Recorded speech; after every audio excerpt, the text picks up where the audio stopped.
إن الحمد لله نحمده ونستعينه ونستغفره ونعوذ بالله من شرور أنفسنا ومن سيئات أعمالنا من يهده الله فلا مضل له ومن يضلل فلا هادي له وأشهد أن لا إله إلا الله وحده لا شريك له وأشهد أن محمدا عبده ورسوله أما بعد أيها الأخوات وإخواني السلام عليكم ورحمة الله وبركاته। আমরা ধারাবাহিকভাবে নবী সাল্লাল্লাহু আলাইহি সাল্লামের নামাজের পদ্ধতি তাকবীর থেকে সালাম পর্যন্ত আপনি যেভাবে দেখছেন, শেখ আল আলবানী রাহিমাহুল্লাহু তাআলা তার এই বইয়ের বাংলা অনুবাদ এর পাঠ চলছিল।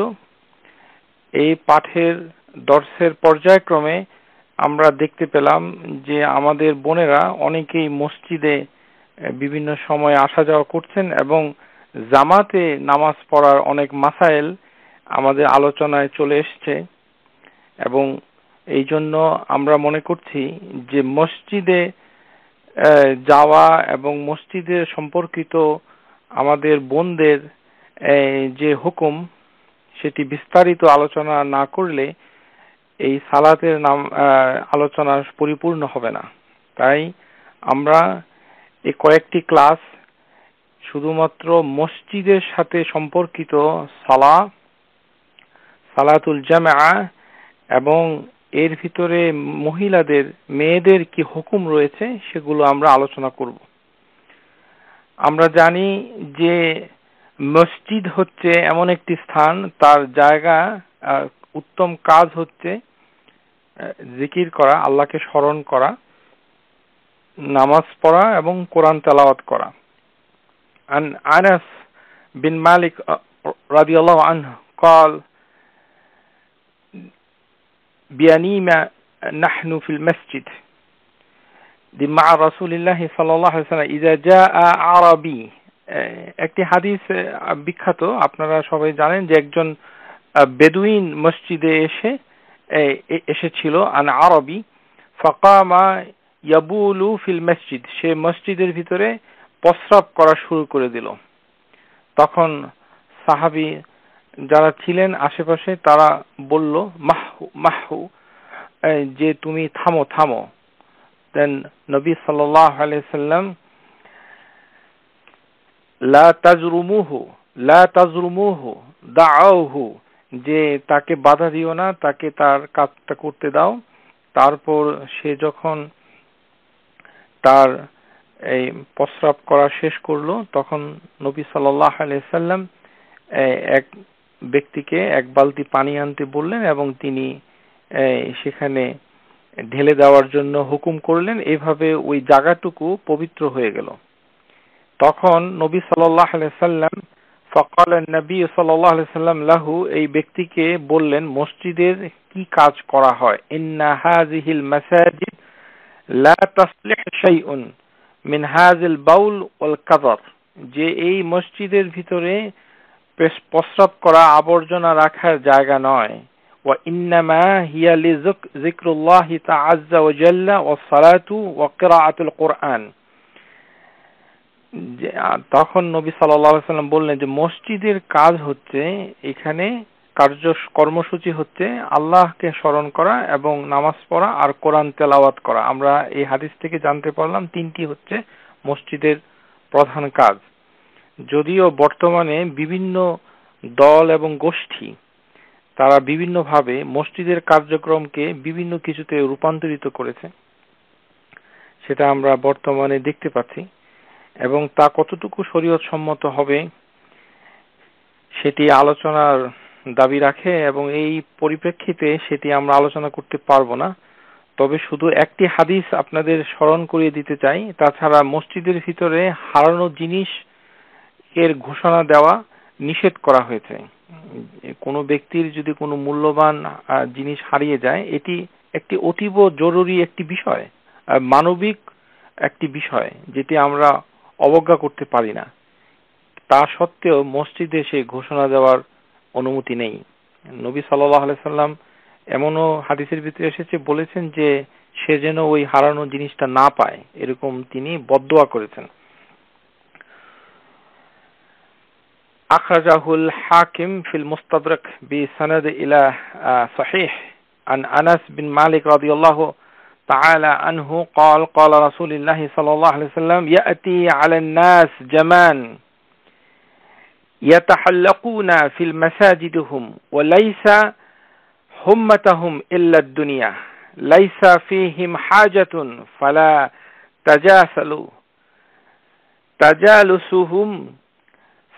تجالسهم هذا الحديث صحيح ولم يخرجه قال الذهبي في التخليص هذا الحديث صحيح।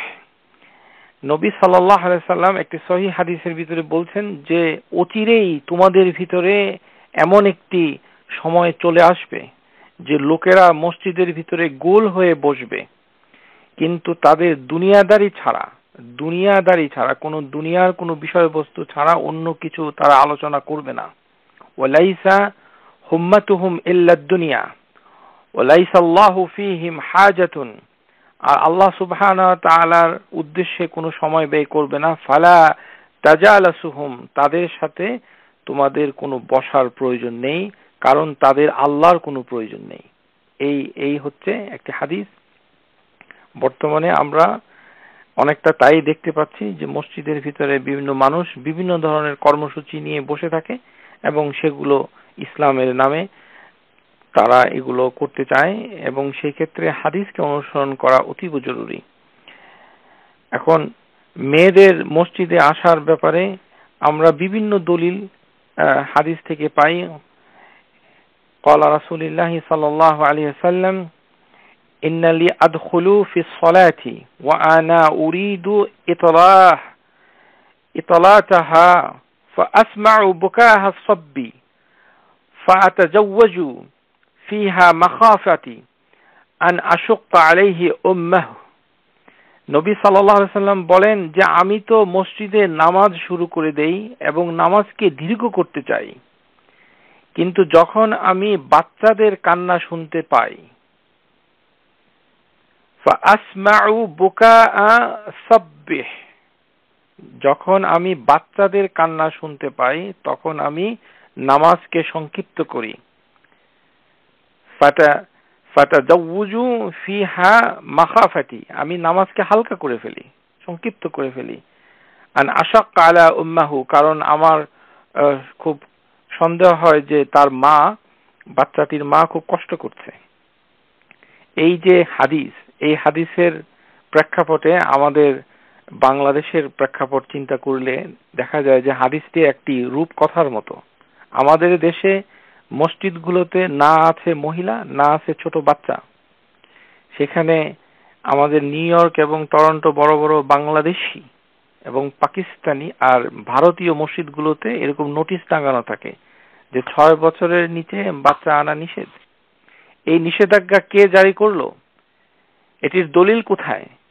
মসজিদের ভিতরে কে আসবে কে না যাবে সেগুলোর হুকুম করার মালিক হচ্ছেন আল্লাহ সুবহানাহু ওয়া তাআলা আর তার প্রেরিত রাসূল সাল্লাল্লাহু আলাইহি সাল্লাম।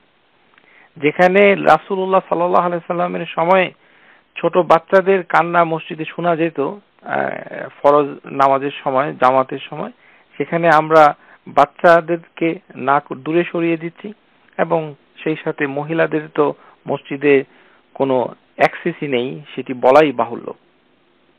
তারপরেও অনেকের ধারণা যে ভারতবর্ষে সবচেয়ে বেশি কোরআন সুন্নাহকে অনুসরণ নাকি করা হয়। আফসোস, এখানে একটি জিনিস লক্ষ্য রাখতে হবে যে বাচ্চাদেরকে মসজিদে আনার ব্যাপারে যে আমরা দলিল পেশ করলাম এটি আনতে হবে, কিন্তু আপনাদের একটি জিনিস লক্ষ্য রাখতে হবে যে বিল হিকমাতি, মসজিদে বাচ্চা আনা অর্থ এই নয় যে মসজিদ হই হুল্লা করার জায়গা, এখানে ছোট বাচ্চা কাচ্চা দৌড়াদৌড়ি করবে, খেলাধুলা করবে, কথাবার্তা বলবে, এটি এর জায়গা নয়। বাচ্চাদেরকে নিয়ে মসজিদে আসার দলিল রয়েছে, কিন্তু দেখতে হবে তাদের যে বিশৃঙ্খলা সেটি অত্যন্ত নিয়ন্ত্রিত ছিল নবী সাল্লাল্লাহু আলাইহি সাল্লামের সময়ে।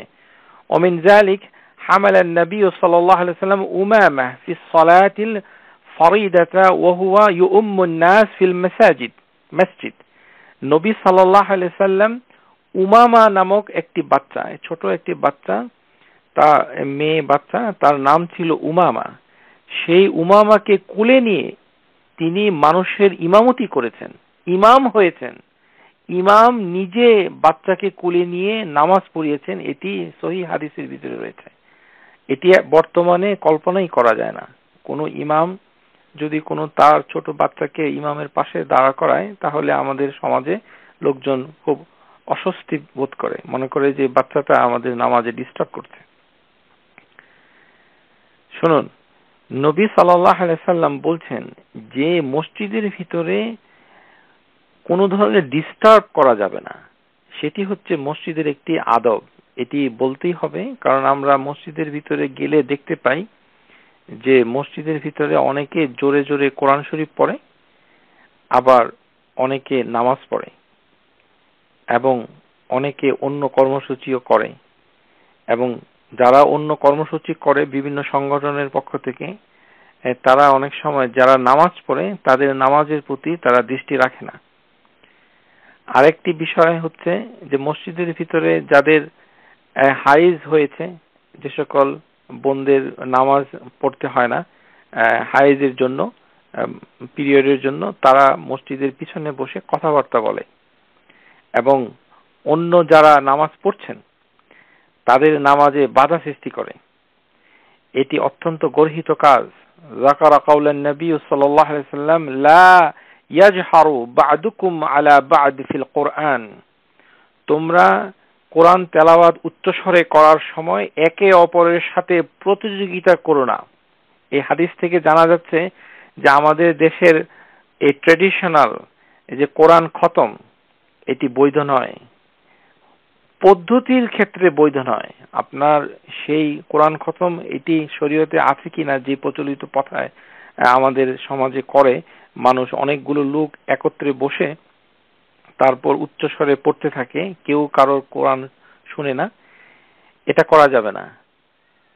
ওয়াইজা কুরিয়াল কুরআনু ফাসতামিউ লাহু আনসিতু লাআল্লাহুম তুরহামুন। আল্লাহ সুবহানাহু ওয়া তাআলা বলছেন কোরআনের ভিতরে যে যখন কোরআন পাঠ করা হয় তখন তোমরা মনোযোগ দিয়ে শোনো। একজন পাঠ করলে আরেকজনকে মনোযোগ দিয়ে শুনতেই হবে, আর বাকি কেউ পড়তে পারবে না। আর মসজিদের ভিতরে তো পারবেই না, যেহেতু হাদিসের ভিতরে এসেছে লা ইয়াজহারু বা'দুকুম আলাল বা'দ ফিল কুরআন। তোমরা কোরআন উচ্চস্বরে একে অপরের সাথে উচ্চস্বরে তেলাওয়াত করো না। শুধুমাত্র শিক্ষা ক্ষেত্রে সেটি ভিন্ন ভিন্ন কথা, সেটি এখানে প্রযোজ্য হবে না, যেহেতু এটি একটি প্রশিক্ষণ। ওয়াযালিকা বিসানাদ ইলা আবি হাযম আত-তিমার বাইদা, যে আন্না রাসূলুল্লাহ সাল্লাল্লাহু আলাইহি সাল্লাম উনি একবার আবু হাজিম আত-তিমার উনি বলছেন যে তিনি নবী সাল্লাল্লাহু আলাইহি সাল্লাম একবার মসজিদের ভিতরে কিছু লোককে নামাজ পড়তে দেখলেন। ওয়াহুম ইউসাল্লুনা কাদ ইল্লাত আসওয়াতাহুম বিল কিরাআ। যে নবী সাল্লাল্লাহু আলাইহি সাল্লাম তিনি দেখতে পেলেন যে কিছু মানুষ মসজিদের ভিতরে জোরে জোরে কিরাআত পড়ছে নামাজের ভিতরে। তখন তিনি বললেন যে তোমরা একে অপরের সাথে এই প্রতিযোগিতা করো না। এখানে আমরা দেখতে পাচ্ছি যে মসজিদের ভিতরে আমরা যখনই নামাজ পড়তে যাব তখন আমাদেরকে এমন ভাবে থাকতে হবে যেন যে ব্যক্তি নামাজ পড়ছে তাকে নামাজ পড়তে দিতে হবে, কারণ শব্দ করে যারা নামাজ পড়ে তাদের পিছনে নামাজ পড়াটা নিষেধ করা হয়েছে। এটি আমরা পরে ইনশাআল্লাহ সময় পেলে হাদিস থেকে এটি দলিল পেশ করব। এখন আসুন যে মসজিদে যাওয়ার ব্যাপারে কি হুকুম রয়েছে। রাওয়াহু আবু দাউদ সুনানা, আবু দাউদের সুনানের ভিতরে সহিহ হাদিসের ভিতরে রয়েছে লা তামনাউ বিনিসাআকুম আল মাসাজিদান ওয়া বুয়ুতিহুন্না খায়রুল লাহুন্না। এই হচ্ছে সর্বপ্রথম সবচেয়ে গুরুত্বপূর্ণ হাদিস যে রাসূলুল্লাহ সাল্লাল্লাহু আলাইহি ওয়াসাল্লাম বলছেন যে মেয়েদের মসজিদে যেতে বাধা দিও না, যদিও তাদের ঘর তাদের জন্য উত্তম। লা তামনাউ নিসাআকুম আল মাসাজিদা ওয়া বুয়ুতুহুন্না খায়রুল লাহুন্না। এটা একটি হাদিস। তাদের ঘর তাদের জন্য উত্তম। এখন কেন উত্তম? এর কারণ হচ্ছে মাউদু আখফা ও আকসির ও খুসুসা, যে এই তাদের ঘর হচ্ছে অতি গোপনীয় এবং অতি অন্তরালে মানে জিনিসটি থাকে। এই জন্য নবী সাল্লাল্লাহু আলাইহি ওয়াসাল্লাম আরেকটি হাদিসের ভিতরে বলছেন, সালাতুল মারআতি বাইতিহা আফদালু মিন সালাতিহা ফি হুজরাতিহা ওয়া সালাতুহা مخدعها أفضل من صلاة بيتها. هذا الحديث رواه أبو داود 3833. যে কোন নারীর জন্য নামাজ তার বাসায় পড়া উত্তম, তার শোয়ার ঘর হচ্ছে তার উত্তম জায়গা। যদি তার বাসার তার বাড়িতে যদি সে নামাজ পড়তে চায়, তাহলে বাসার ভিতরে যতগুলো ঘর রয়েছে সেই ঘরের ভিতরে যেই ঘরে সে ঘুমায় সেই ঘরে নামাজ হচ্ছে সবচেয়ে উত্তম, অন্য অংশে ছাড়া। আর যখন সে উঠানে পড়তে চায় তখন তার উঠান থেকে, হলওয়ে থেকে নামাজ পড়ার থেকে তার বাসা উত্তম, বাসার ভিতরে উত্তম। এইভাবে তিনি একে একে বিভিন্ন জিনিস বর্ণনা করেছেন, বর্ণনা করে বলেছেন যে একেবারে ভিতরের যে ঘর সেই ঘর হচ্ছে সবচেয়ে উত্তম। সালাতু মারআতি ফি বাইতিহা আফদালু সালাতিহা ফি হুজরাতিহা, যে ঘরের ভিতরে পুরো বাড়ির ভিতরে বাড়ির প্রেক্ষাপটে ওই ছোট রুমের ভিতরে উত্তম। ও সালাতু মাখদুআ আফদালু সালাতি বাইতিহা, আর বাড়ির উঠান থেকে বাড়ির ভেতরে উত্তম। এই হচ্ছে একটি মাসাইল, যে এটি নবী সাল্লাল্লাহু আলাইহি সাল্লাম বর্ণনা করেছেন। আমরা জানি যে আরেকটি হাদিস রয়েছে, আন উম্মে হুমাইদ مرأتي أبي حميد ساعدتي أنها جاءت النبي صلى الله عليه وسلم فقالت يا رسول الله إني أحب صلاة معك. একজন বিখ্যাত সাহাবিয়া উম্মে হুমাইদ মারআতি আবি হুমাইদ সাআদি, তিনি নবী সাল্লাল্লাহু আলাইহি সাল্লামের কাছে গিয়ে বললেন, ইয়া রাসূলুল্লাহ ইন্নী উহিব্বু সালাতু মা'ক, আমি আপনার সাথে নামাজ পড়তে খুবই পছন্দ করি। قال قد علمت أنك تحبون الصلاة معي. আমি জানি, নবী সাল্লাল্লাহু আলাইহি সাল্লাম বলছেন যে এটি নবী সাল্লাল্লাহু আলাইহি সাল্লাম নলেজে রয়েছে, তার জ্ঞানের ভিতরে রয়েছে। قد علمت, আমি জানি, ইন্নাকি তুহিব্বুনা সালাতি মাই, আমার সাথে তুমি নামাজ পড়া পছন্দ করো সেটি আমি জানি। ও সালাতুকি ফি বাইতি খায়রুল লাকি, কিন্তু তোমার ঘরের নামাজ হচ্ছে তোমার জন্য সবচেয়ে উত্তম। মিন সালাতিকি ফি হুজরাতিকি, তোমার বাড়ির ভিতরে যে নামাজটি পড়ছো সেই নামাজটি হচ্ছে সবার চেয়ে উত্তম। ও সালাতুকি ফি হুজরাতিকি খায়রুন মিন সালাতিকি ফি দারিকি, ও সালাতুকি ফি দারিকি খায়রুল লাকি মিন সালাতিকি ফি মসজিদি কওমিকি, ও সালাতুকি ফি মসজিদি কওমিকি খায়রুল লাকি মিন সালাতিকি ফি মসজিদি। قال فأمرت فبني لها مسجد في أقدى شيء من بيتها وأجلمها فكانت تصلي فيه حتى لقيت الله عز وجل. রাওয়াহু আল আহমদ হাযাল হাদিস সহিহ।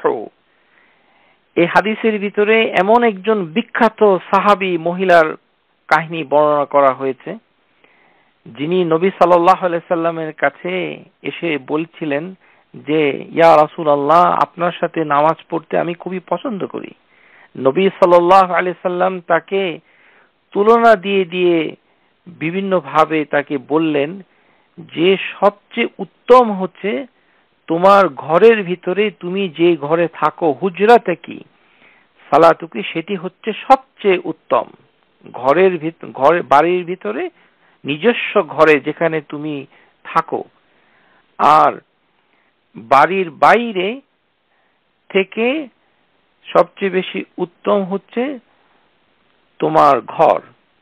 আর তোমার উঠান থেকে মানে নামাজ পড়া হচ্ছে উত্তম, মানে হলওয়ে, বাড়ির আশেপাশে পাড়ার মসজিদ থেকে, যে মসজিদ মহিলার পাড়ার মসজিদ, একদম বাড়ির কাছের মসজিদ যেটি, সেটিকে বলা হচ্ছে ফি মসজিদি কাউমিকি, যে মসজিদ তোমার মহল্লার ভিতরে আছে সেই মসজিদটি অত্যন্ত উত্তম।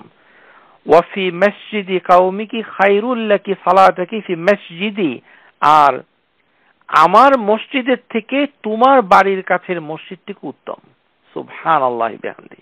আমরা জানতে পারি যে মসজিদের নববীতে নামাজ পড়লে সওয়াব হচ্ছে 1000 সালাতের সমান। 1000 আলফ 1000 সালাতের সমান যে মসজিদে নামাজ পড়ার হাসানাত রাসূলুল্লাহ সাল্লাল্লাহু আলাইহি সাল্লাম বর্ণনা করেছেন সহিহ হাদিসের ভিতরে, সেই মসজিদের কথাই তিনি এখানে উল্লেখ করেছেন, মসজিদি। আর যদি ওই মহিলা উম্মু হুমাইদ, সে যদি তার বাড়ির কাছের মসজিদে পড়ে তাহলে তার থেকে উত্তম। আর সবচেয়ে উত্তম হচ্ছে তার ঘরের ভিতরে নামাজ পড়া। এজন্য মদিনা শরীফে ধরুন আপনারা যারা শুনছেন তাদের কারোর বাসা মদিনা আল মুনাওয়ারার ভিতরে রয়েছে, এই হাদিসের দিকে দৃষ্টি করলে যিনি মদিনা শহরে বসবাস করেন ওই মহিলার জন্য হাদিসের আলোকে সবচেয়ে উত্তম হচ্ছে তার বাসায় নামাজ পড়া, মসজিদে নববীর থেকে উত্তম। এবং আল্লাহ সুবহানাহু ওয়া তাআলা তাকে পূর্ণ সওয়াব দিবেন যদি সে রাসূলের হাদিসকে মানার জন্য এই ইতিকাদ নিয়ে নামাজ পড়ে। সুতরাং এখানে আমরা দেখতে পাচ্ছি যে নবী সাল্লাল্লাহু আলাইহি সাল্লাম তিনি উৎসাহ দিচ্ছেন যে তোমরা ঘরে নামাজ পড়ো। এই কাহিনী শোনার পর এই উম্মে হুমাইদ, এই সাহাবিয়া, তিনি তার নিজস্ব লোকদেরকে অর্ডার করলেন এবং তিনি নিজের বাড়ির ভিতরে একটি ছোট নামাজের জায়গা বানিয়ে নিলেন। এটি এখানে এসেছে যে ফাকানা তুসাল্লি ফি হাত্তা লিকাইত আল্লাহ আযজা ওয়া জাল্লা, এবং তিনি তার মৃত্যুর পূর্ব পর্যন্ত ওই উম্মে হুমাইদ এই হাদিস শোনার পর থেকে তিনি তার বাসায় নামাজ পড়তেন। ফাআমারাত ফাবুনিয়া লাহা মসজিদুন ফি আকসা শাইইন মিন বাইতিহা, তিনি তার বাড়ির ভিতরে একটি মুসাল্লা বানালেন। হাদিসের ভিতরে রয়েছে যে তখনকার দিনে সম্ভ্রান্ত পরিবার, যারা সম্পন্ন পরিবার ছিল, তাদের বাড়ির ভিতরে ছোট একটি মসজিদও থাকতো যেখানে মেয়েরা নামাজ পড়তো। বর্তমানে সেটি নামাজের ঘর বললে যেই জিনিসটা বোঝায় ঠিক এরকমই একটি বিষয় ছিল।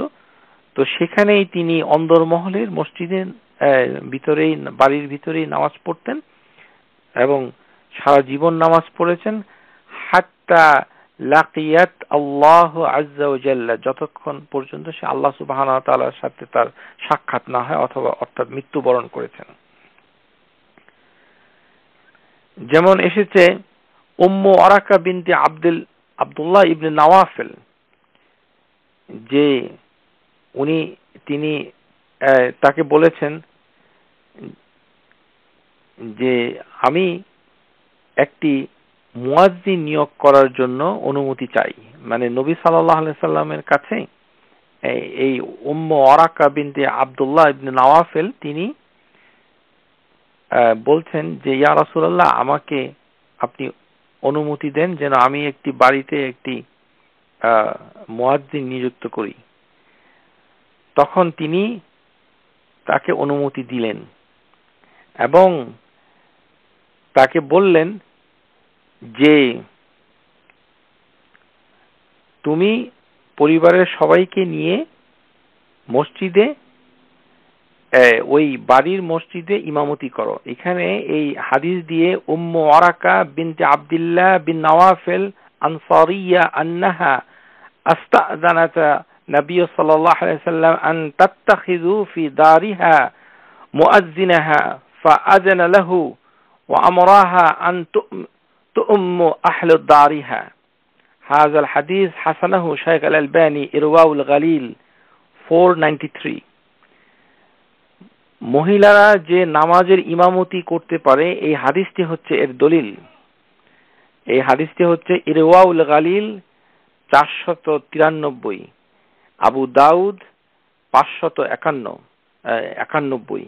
এই হাদিসটি হচ্ছে দলিল, সহিভাবে এসেছে যে মহিলারা তাদের বাড়ির ভিতরে পরিবারের সবাইকে নিয়ে নামাজের ইমামতি করতে পারেন।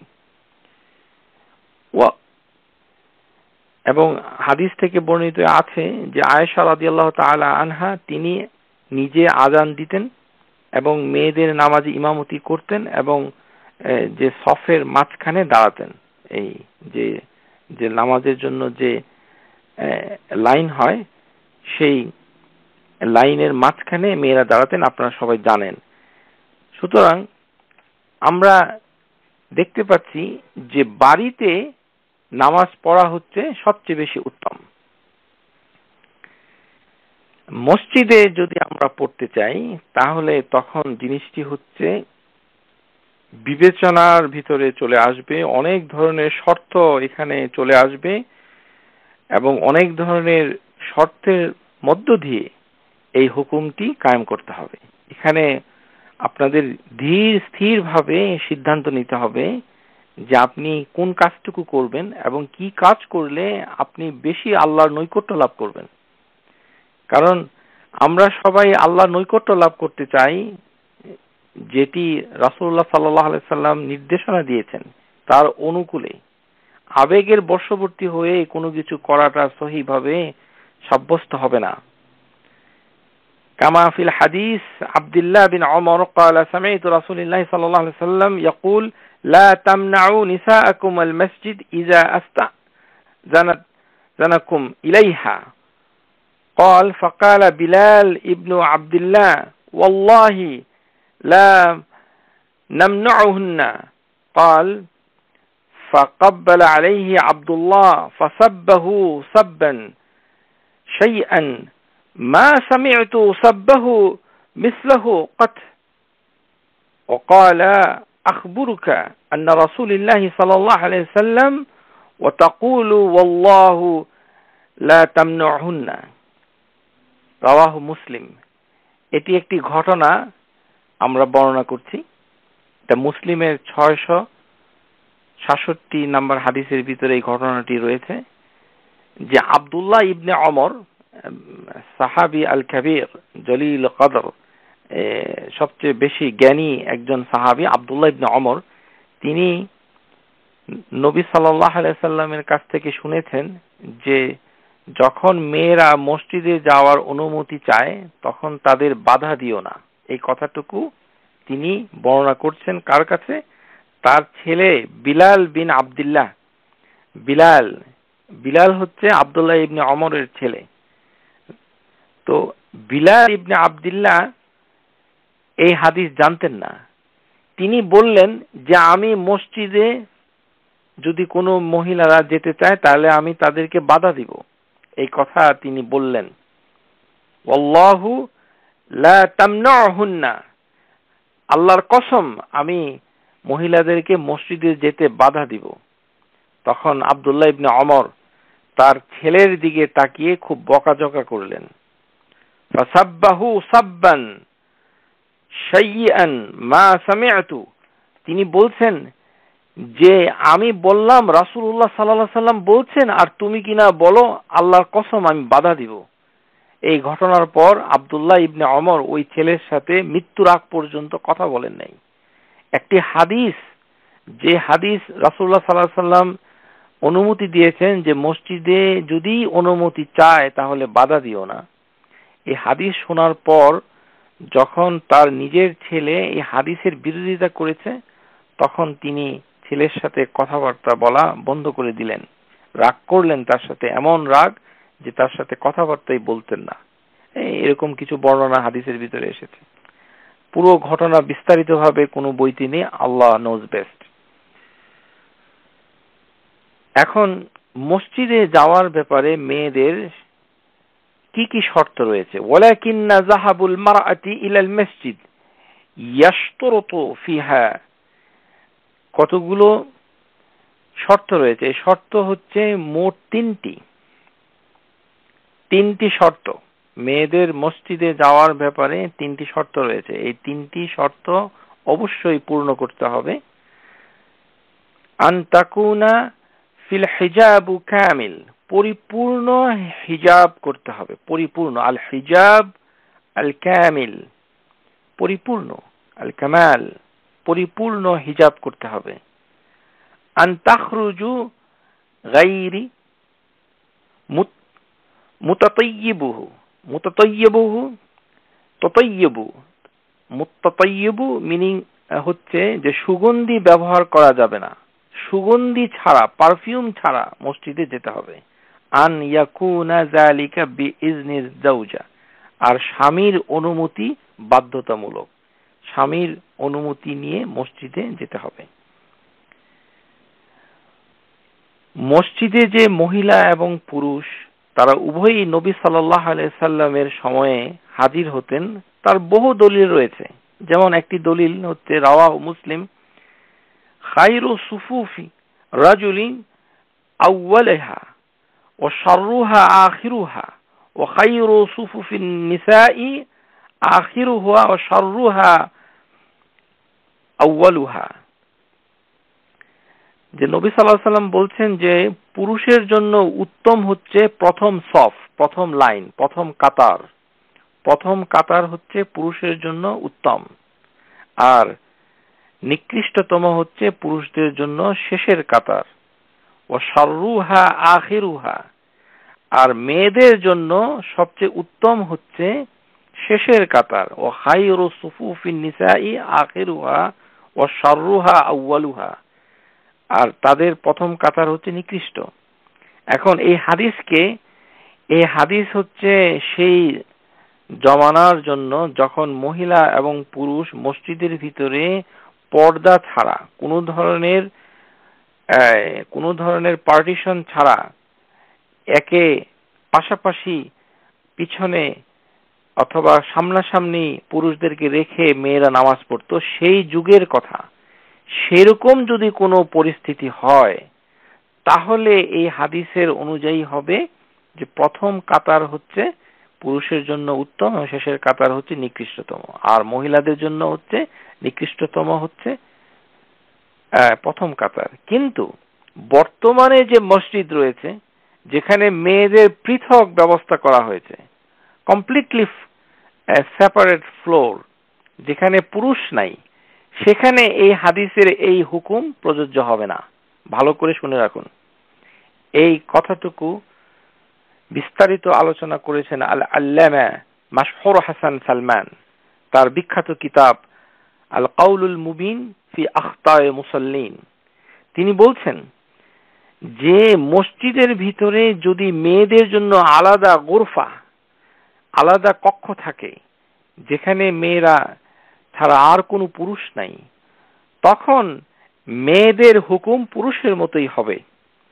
ইন্নামান নিসাউ শিকাকিন রিজাল, যে মেয়েরা হচ্ছে পুরুষের যমজ অংশ। পুরুষ এবং মহিলার ভিতরে হুকুমগত তেমন কোনো পার্থক্য নেই। তখন প্রথম কাতার হবে মেয়েদের জন্য উত্তম এবং শেষের কাতার হবে অনুত্তম, যেহেতু মেয়েরা একটি সম্পূর্ণ ভিন্ন একটি কক্ষে নামাজ পড়ছে। এটি আপনারা লক্ষ্য রাখবেন যদি আপনি হাসানাত পেতে চান, কারণ প্রথম কাতারে থাকলে সওয়াব অনেক বেশি তার পুরস্কার রয়েছে। এখন নবী সাল্লাল্লাহু আলাইহি সাল্লাম তিনি বলছেন যে মসজিদের ভিতরে আমরা যখন থাকি তখন মসজিদের কতগুলো আদব আমরা আসলে একটু পরে এটা বর্ণনা করব বিইজনিল্লাহ তাআলা। এখানে একটি জিনিস হচ্ছে যে আমাদের বাংলাদেশে যারা আমাদের মাওলানা এবং যারা ইসলামী চিন্তাবিদ অথবা মাওলানারা রয়েছেন, এদেরকে জিজ্ঞাসা করলে তারা একটি দলিল দেন। সেই দলিল হচ্ছে যে আয়েশা রাদিয়াল্লাহু তাআলা আনহা বলছেন যে এখনকার মহিলাদের যদি ব্যবহার তিনি দেখতে পেতেন তাহলে তিনি মসজিদে যেতে নিষেধ করতেন, যেমন বনি ইসরাইলের মেয়েদেরকে নিষেধ করা হয়েছিল। এই জিনিসটুকু তারা বর্ণনা করেন এবং এর উপর ভিত্তি করে তারা বলেন যে মসজিদের ভিতরে মেয়েদের যাওয়া যাবে না। এটি বর্ণনা হয়েছে, এটি সত্য, এটি বর্ণনা হয়েছে মুসলিমের ভিতরে রয়েছে, এই বর্ণনা রয়েছে ওয়ানসাবাতা আন আমরাতা বিনতে আব্দুর রহমান قالت انها سمعت عائشه زوج النبي صلى الله عليه وسلم تقول لو ان رسول الله صلى الله عليه وسلم راى ما احدث النساء لا منعهن المسجد كما منعت نساء بني إسرائيل قال فقلت لعمرتها النساء بني إسرائيل منعنهن المسجد قالت نعم। মানে বনি ইসরাইলের মেয়েদেরকে মসজিদে যেতে নিষেধ করা হয়েছিল, এই কথাটুকু আয়েশা রাদিয়াল্লাহু তাআলা আনহা বলছেন, কিন্তু তাদের নিষেধের মাপকাঠিতে তিনি এই কথাটুকু বলেছেন। মানে হচ্ছে মেয়েরা যদি উচ্চস্বরে কথা বলে, তারপরে তাদের পায়ে যদি ঘুঙ্গুর লাগানো থাকে শব্দ করেন, তারপরে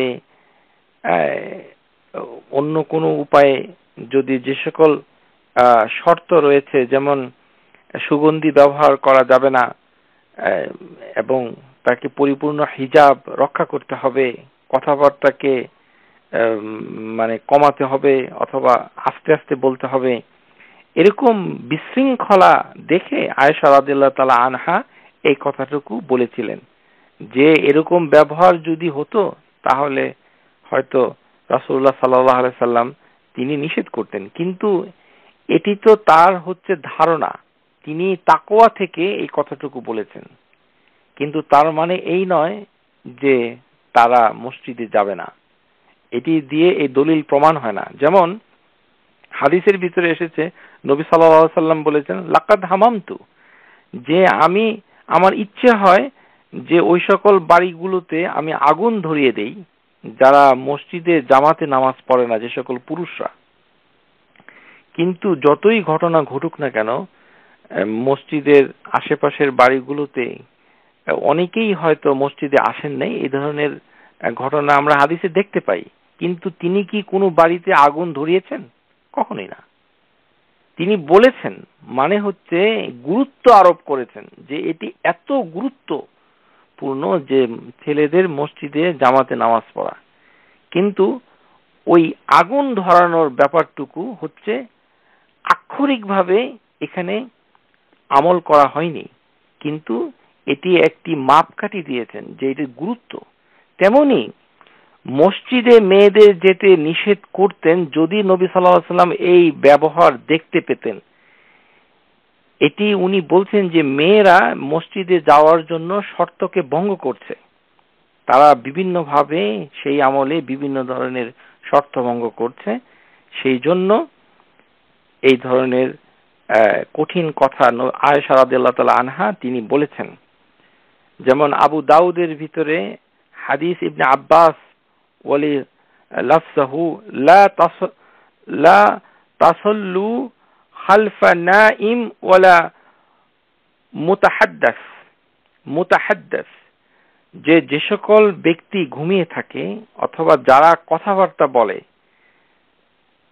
তাদের পিছনে নামাজ পড়ো না। লা তাসাল্লু খালফাল নাইম ওয়ালা মুতাহাদ্দাস, মুতাহাদ্দিস। ওয়া হাসানুল আলবানী সহিহ আবি দাউদ হাদিস নাম্বার হচ্ছে 694। যে ঘুমন্ত ব্যক্তি আর কথাবার্তারত ব্যক্তির পিছনে নামাজ পড়ো না। এখন আমাদের বোনদের ভিতরে অনেকে যাদের হায়েজ রয়েছে তারা নামাজ পড়ে না, কিন্তু ফিসফিস ফিসফিস করে কথা বলে মসজিদের ভিতরে। এই ধরনের কথাবার্তা বলা গর্হিত কাজ, কথা বলা যাবে না। আর এই হাদিস থেকে স্কলাররা বলছেন যে যেই ঘরের ভিতরে টেলিভিশন চলছে, যেখানে কথাবার্তা হচ্ছে, সে সকল ঘরের ভিতরে নামাজ পড়া ঠিক নয়, এগুলো বন্ধ করতে হবে। আর আরেকটি হুকুম হচ্ছে যে নামাজ যদি কেউ পড়ে তাহলে আপনাদের চুপ থাকতে হবে। قال رسول الله صلى الله عليه وسلم نهيت أن أصلي خلف المتحدثين والنائم। هذا الحديث إرواء الغليل، هذا الحديث صحيح। এখানে ইরওয়াউল গালিল দ্বিতীয় খণ্ড 96 হাদিসের নাম্বার। নবী সাল্লাল্লাহু আলাইহি ওয়াসাল্লাম বলছেন, আমাকে নিষেধ করা হয়েছে কথাবার্তারত ঘুমন্ত ব্যক্তির পিছনে নামাজ না পড়ার জন্য। নাহাইতু আন তুসাল্লিয়া খালফাল মুতাহাদ্দিসিনা ওয়া নাইমা, যে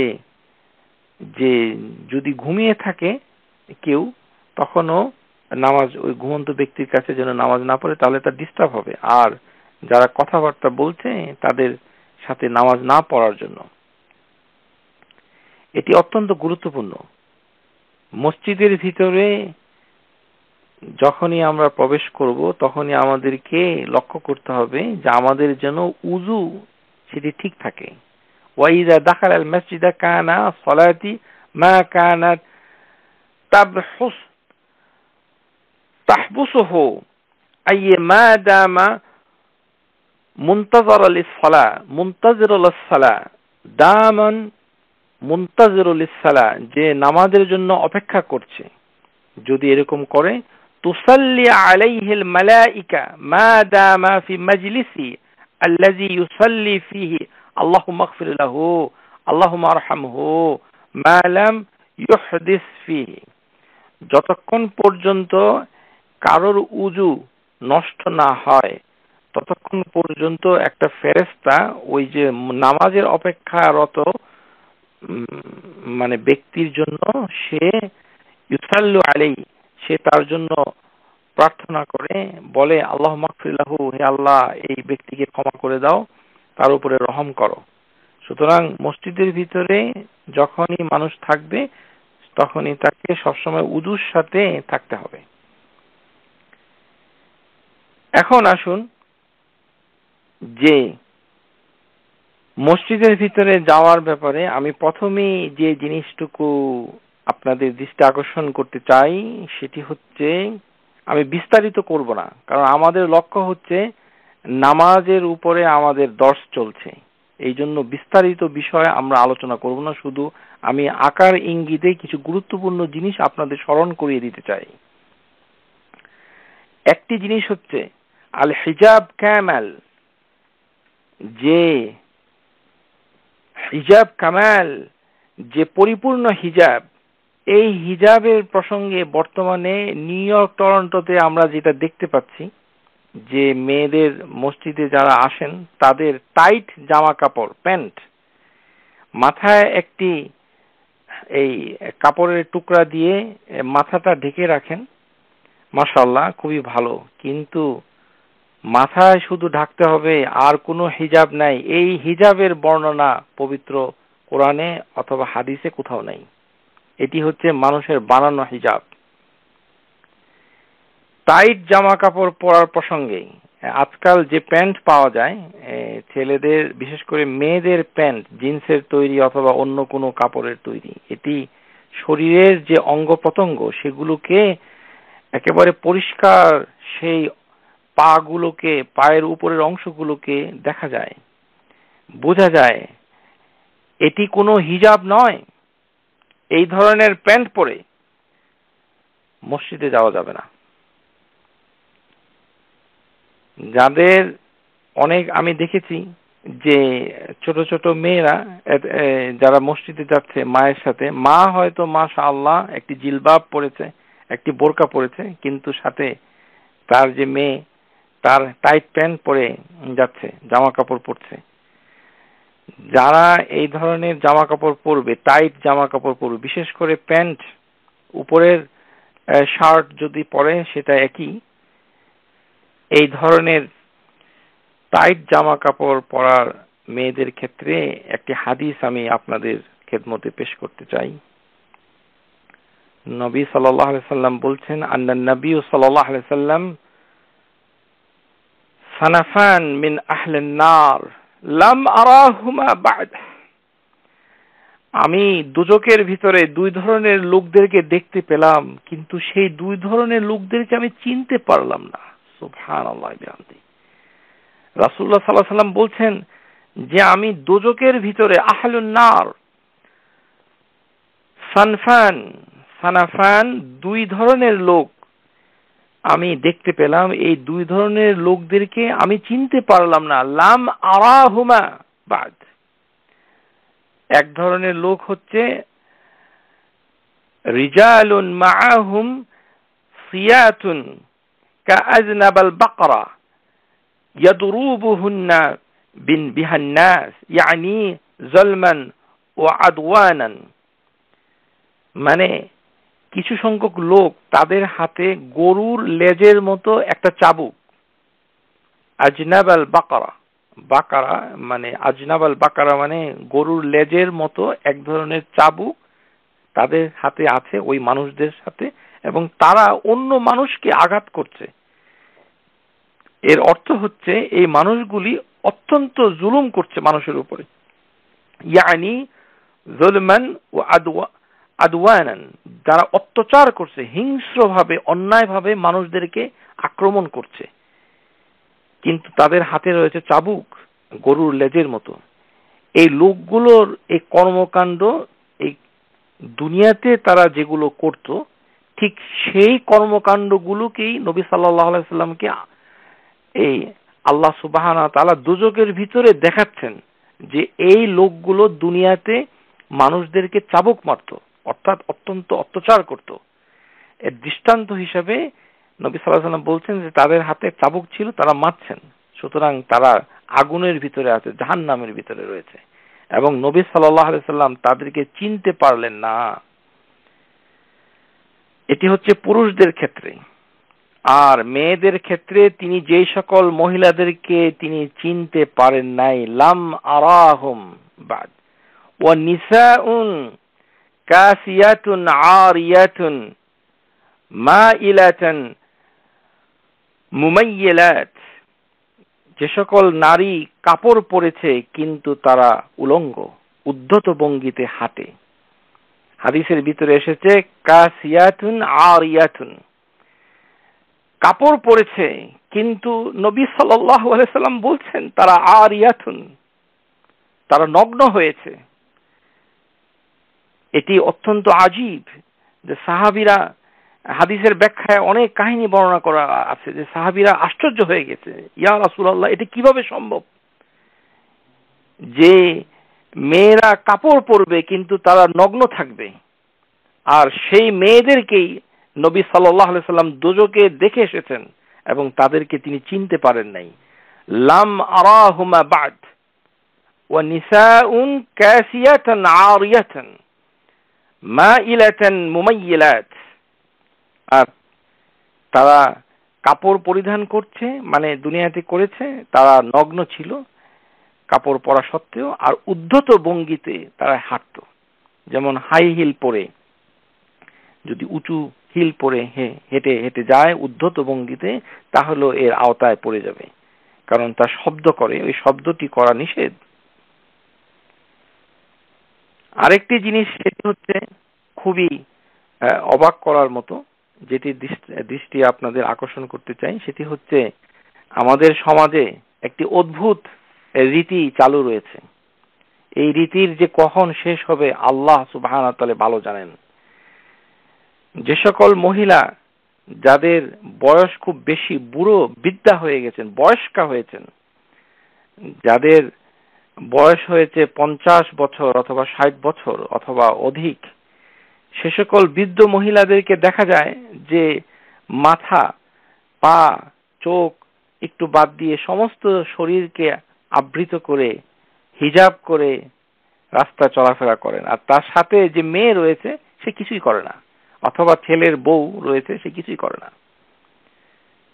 সে কলেজে যায় না, কি করে, কিন্তু সাথের মেয়েদের কোনো পর্দা নাই, তার কোনো কিছুই নাই, কোনো জিলবাব নাই, বোরখা নাই, কিছু নাই, এবং সেই টাইট জামা কাপড় পরে যাচ্ছে। অথচ যেই ভদ্র মহিলা, যিনি বৃদ্ধা, যার পর্দাকে আল্লাহ সুবহানাহু ওয়া তাআলা শিথিল করেছেন, তিনি করছেন অতিরিক্ত পর্দা, আর যার পর্দা করার দরকার ছিল তিনি করছেন না। এক আজব এক সমাজে আমরা বসবাস করি। দেখা যাবে যে সে বয়স্ক মহিলা, আপনারা যারা শুনছেন আপনাদের ভিতরেও এরকম থাকতে পারে, আপনাদের দৃষ্টি আকর্ষণ করছি, যাদের বয়স অনেক হয়েছে, ছেলে মেয়েরা বড় হয়েছে, তাদের ঘরে ছেলে মেয়েরা হয়েছে, আপনি দাদি হয়েছেন, নানি হয়েছেন, আপনি খুব ভীষণ পর্দা করেন। এমনও সমাজে শোনা যায় যে, আমি শুনতে পেয়েছি আমার ভাইদের কাছ থেকে, যে আমার মা খুব বুড়ো হয়েছেন, বৃদ্ধা হয়েছেন, খুব বেশি পর্দা করেন, এমন পর্দা করেন যে আমার দুলাভাইয়ের সাথে তিনি কথা বলেন না। শুনুন, মন গড়া এই ধরনের পর্দার কোনো হুকুম শরীয়তের ভিতরে নাই। আপনি যেটি আল্লাহ আপনাকে হালাল করেছেন, মাহরাম করেছেন, আপনার জামাই আপনার জন্য মাহরাম, আপনি কেন তার সাথে পর্দা করেন? লিমা তুহাররিমু ইল্লা মা আহাল্লাল্লাহু লাক, যেটি আল্লাহ হালাল করেছে সেটিকে আপনি হারাম করতে পারেন না, সেটি আপনি হারাম করতে পারেন না, কিন্তু আপনি করছেন। এই ধরনের অতি পরহেজগারির কোনো মূল্য নাই। পরহেজগারি করতে হবে বুঝে শুনে, যাকে নির্দেশ দেওয়া দরকার তাকে নির্দেশ দিচ্ছে না। দেখা যাবে যে সেই বৃদ্ধা মহিলার 3টি মেয়ে আছে, তারা কোনো পর্দা করে না, কিছুই করে না, অথবা তার নাতি রয়েছে, তারা কিছুই করে না। আল্লাহ সুবহানাহু ওয়া তাআলা বলছেন, ওয়াল সূরা আন-নূর, ওয়াল কাওয়াইদু মিনান নিসাই আল্লাতি লা ইয়ারজুনা নিকাহান ফালাইসা আলাইহিন্না জুনাহুন আন ইয়াদআনা সিয়াবাহুন্না গায়রা মুতাবাররিজাতিন, যে সকল মহিলাদের সন্তান হবার কোনো সম্ভাবনা নাই অথবা বিবাহ করার কোনো আশা পোষণ করে না, লা ইয়ারজুনা নিকাহান ফালাইসা আলাইহিন্না জুনাহান, তাদের কোনো দোষ হবে না, তাদের কোনো দোষ নাই যদি তারা বাইরের যে খিমার, বাইরের যে ঘুমটা, সেটাকে যদি একটু সরিয়ে দেয়। মানে যেই পর্দাটা অতিরিক্ত করছে সেই পর্দাটি যদি তারা সরিয়ে দেয়, তাহলে ফালাইসা আলাইহিন্না জুনাহুন আন দা'না সিয়াবাহুন্না গায়রা মুতাবাররিজাত, যদি তার সৌন্দর্য প্রকাশ না হয়, সৌন্দর্য প্রকাশ না করে, তাহলে বাইরের যে কাপড়টুকু দিয়ে ভিতরের গোপনীয় সৌন্দর্য যেটিকে ঢেকে রেখেছেন, সেই বাইরের কাপড়টুকু খুলে ফেললে তাদের কোনো দোষ নাই। তার মানে পর্দাকে একটু হালকা করা হয়েছে। যে সকল মহিলা বৃদ্ধা হয়েছেন, আল কাওয়াইদু মিনান নিসা, আল কাওয়াইদু মিনান নিসা, তাফসীর দেখতে পারেন, যে কোনো নির্ভরযোগ্য তাফসীর, সূরা আন-নূর। সুতরাং বয়স্ক বৃদ্ধা মহিলা, তাদের পর্দা করা হয়েছে একটু হালকা, যে তারা বাইরের জিলবাব, বোরখা সেগুলোকে কিছুটা হলে একটু কম ঢাকতে পারবেন, যদি তাদের ভিতরের সৌন্দর্যটা বের না হয়ে যায় সেই শর্তে। কিন্তু আল্লাহ সুবহানাহু ওয়া তাআলা বলছেন যদি তারা করে তাহলে উত্তম। ইয়াস্তাফিফনা খায়রুল লাহুন্না ওয়াল্লাহু সামিউন আলিম। যদি তারা করে, মানে করলে কোনো দোষ নাই, কিন্তু উত্তম, কিন্তু তাদেরকে রুখসা দেওয়া হয়েছে, মানে জিনিসটি হালকা করা হয়েছে, যে তারা ইচ্ছা করলে পর্দা একটু কম করলেই পারবে। কিন্তু আমরা দেখতে পাচ্ছি সমাজের ভিতরে উল্টো হচ্ছে, যে যাদের জন্য হালকা করা হয়েছে তারা করছেন অনেক কঠিন পর্দা, আর যাদের জন্য করা হয়েছে কঠিন তারা করছেন তার উল্টোটুকু। তারপরে আরেকটি বিষয় হচ্ছে যে আমাদের সমাজে দেখা যায় যে মসজিদের দিকে যাওয়ার সময় পারফিউম মেখে যান।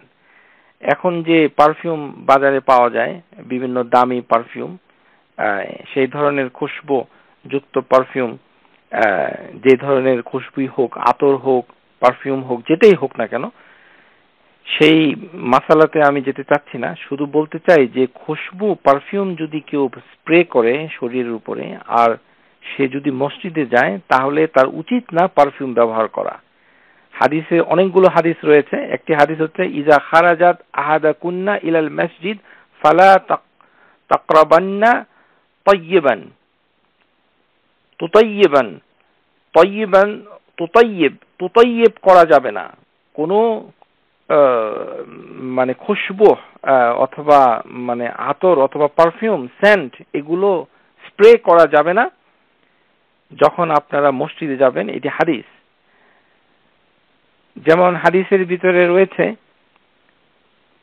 যে ইজা আস্তাযানাকুম নিসাইকুম বিল্লাইল ইলাল মসজিদ ফাযাহুন্না লাহুন্না, যে মেয়েরা যদি রাতের বেলা ইশার নামাজ পড়ার জন্য মসজিদে যাওয়ার অনুমতি চায়, ইজা আস্তাযানাকুম নিসাউকুম বিল্লাইলি ইলাল মসজিদি ফাযানু লাহুন্না, তাদেরকে তোমরা অনুমতি দাও যে তারা যেন মসজিদে যেতে চায় ইশার নামাজ পড়ার জন্য। তাহলে আমরা একটি জিনিস পেলাম যে ইশার নামাজে যাওয়ার জন্য অনুমতি চেলে মেয়েদেরকে মসজিদে যেতে দিতে হবে। লা তামনাউ নিসাউকুম ইলাল মসজিদ, যে মসজিদে, কিন্তু ইশার নামাজে যখন যাবে তখন লক্ষ্য রাখতে হবে সে যেন কোনো পারফিউম ব্যবহার না করে। ইজা শাহিদাত ইহদাকুন্না ইশা ফালা তাতাইয়াব তিলকাল লাইলা, যখন কেউ ইশার নামাজে হাজির হয় সে যেন কোনো খুশবু না মাখে, কোনো পারফিউম যেন স্প্রে না করে। আরেকটি হাদিসে রয়েছে যে আইমা মারাআতি আসাবাত বিবাখুর ফালা তাশহাদ মানা আল ইশা আল আখিরা, যদি কোনো মহিলা, বাখুর নামে এক ধরনের সুগন্ধি রয়েছে, বাখুর হচ্ছে এক ধরনের ইনসেন্স, যেমন আমাদের দেশে আগরবাতির মতো আছে, এই ধরনের এক ধরনের খুশবু তখনকার দিনে ছিল, যেগুলো মানুষ দিলে এই খুশবু গন্ধ বের হতো, ধোঁয়া বের হতো। সেই ধোঁয়াগুলো, খুশবুগুলো মানুষ তার পোশাকে লাগিয়ে রাখতো, শরীরে লাগিয়ে রাখতো, তখন তার শরীর থেকেও এরকম গন্ধ, সুগন্ধি বের হতো। সেই ধরনের বাখুর যদি কেউ ব্যবহার করে তাহলে তাকে এশার নামাজে যাওয়া নিষেধ করা হয়েছে। আর হাদিসের ভিতরে আমরা দেখতে পাচ্ছি যে যে কোনো মহিলা সেই মসজিদে যদি নাও যায়, তাও বাড়ি থেকে বের হওয়ার সময় তার পারফিউম লাগানো ঠিক নয়। কারণ হাদিসের ভিতরে আইমা আমরাতা আস্তা'তারাত ফামাররাত আলাল কওমা লিয়াজিদু মিন রিহা ফাহিয়া জানিয়া, যে যদি কোনো মহিলা লোকদের কাছে যায়, ফামাররাত আলা কওম, যে তার মানুষদের ভিতরে যায়, লিয়াজিদু মিন রিহা, তার ভিতরে যদি সুগন্ধি থাকে, রিহা, আর সেই সুগন্ধি যদি তার কওম, তার এলাকার লোকজন পায়, তার শরীর থেকে আসে, আর সে যদি পথ চলে, তাহলে রাসূলুল্লাহ সাল্লাল্লাহু আলাইহি ওয়াসাল্লাম বলছেন ফাহিয়া জানিয়া, সে হচ্ছে একজন পতিতা, সে তাকে প্রস্টিটিউট বলেছেন আল্লাহ রাসূল সাল্লাল্লাহু আলাইহি ওয়াসাল্লাম। সুতরাং আমাদের লক্ষ্য রাখতে হবে আমাদের বোনরা যদি পারফিউম ব্যবহার করেন তাহলে আপনাদের শরীরে সেটি ব্যবহার করতে হবে যখন আপনারা বাইরে যাবেন, যেন তার খুশবু বাইরে স্প্রেড না করে। যেমন পোশাকে যদি পারফিউম দেন তাহলে সেটি বাইরে চলে আসতে পারে। পরিষ্কার পরিচ্ছন্নতা করতে হবে এবং পারফিউমও ব্যবহার করা যাবে, সবকিছুই করা যাবে। লক্ষ্য রাখতে হবে যে পারফিউমটুকু উগ্র না হয়, সেটির গন্ধ যেন হাঁটলে চারিদিকে ছড়িয়ে না যায়। যদি ছড়িয়ে যায় তাহলে সর্বনাশ হবে। আর মসজিদে যদি যাবেন, খাস করে মসজিদের ব্যাপারে অনেকগুলো হাদিস এসেছে। যেমন মুসা বিন ইয়াসারের একটি হাদিস এসেছে যে আবু হুরায়রা রাদিয়াল্লাহু আনহু উনি একবার রাস্তায় হাঁটছিলেন। এমন এক সময় একজন মহিলা সে খুশবু মেখে, সে খুশবুটুকু খুব বেশি ছিল, সে তার পাশ দিয়ে যাচ্ছিল। আন্না আমরাতান মাররাত বিহি তাসিফ রিহা, যে এমন একটা মহিলা তার সাথে মানে হাঁটতেছিল যে তাসিফু রিহা, যে তার ভিতর থেকে প্রচুর সুগন্ধি আসতেছিল। তখন আবু হুরায়রা সেই মহিলাকে ডাকছেন। দেখুন কিভাবে সে ডাকছেন, ইয়া আমাতুল জব্বার আল মসজিদু তুরিদিনা, হে জব্বারের বান্দি, মানে এখানে আমাতু আল জব্বার, আল্লাহ সুবহানাহু ওয়া তাআলার নাম হচ্ছে আল জব্বার, সে জব্বারের বান্দা, মানে এখানে আমাতু মানে বান্দি হবে, মানে মহিলা স্ত্রীলিঙ্গে। আল মসজিদু তুরিদুনা, তুমি কি মসজিদে যাচ্ছ? ফাকালাত নাম, সে বলল হ্যাঁ আমি মসজিদে যাচ্ছি। তারপরে আবু হুরায়রা তাকে জিজ্ঞাসা করো, ওলাহু তুতাইয়্যিবাত, তুমি কি খুশবু মেখেছো, সুগন্ধি মেখেছো? সেই মহিলা উত্তর দিল, ক্বালাত নাম, আমি মেখেছি।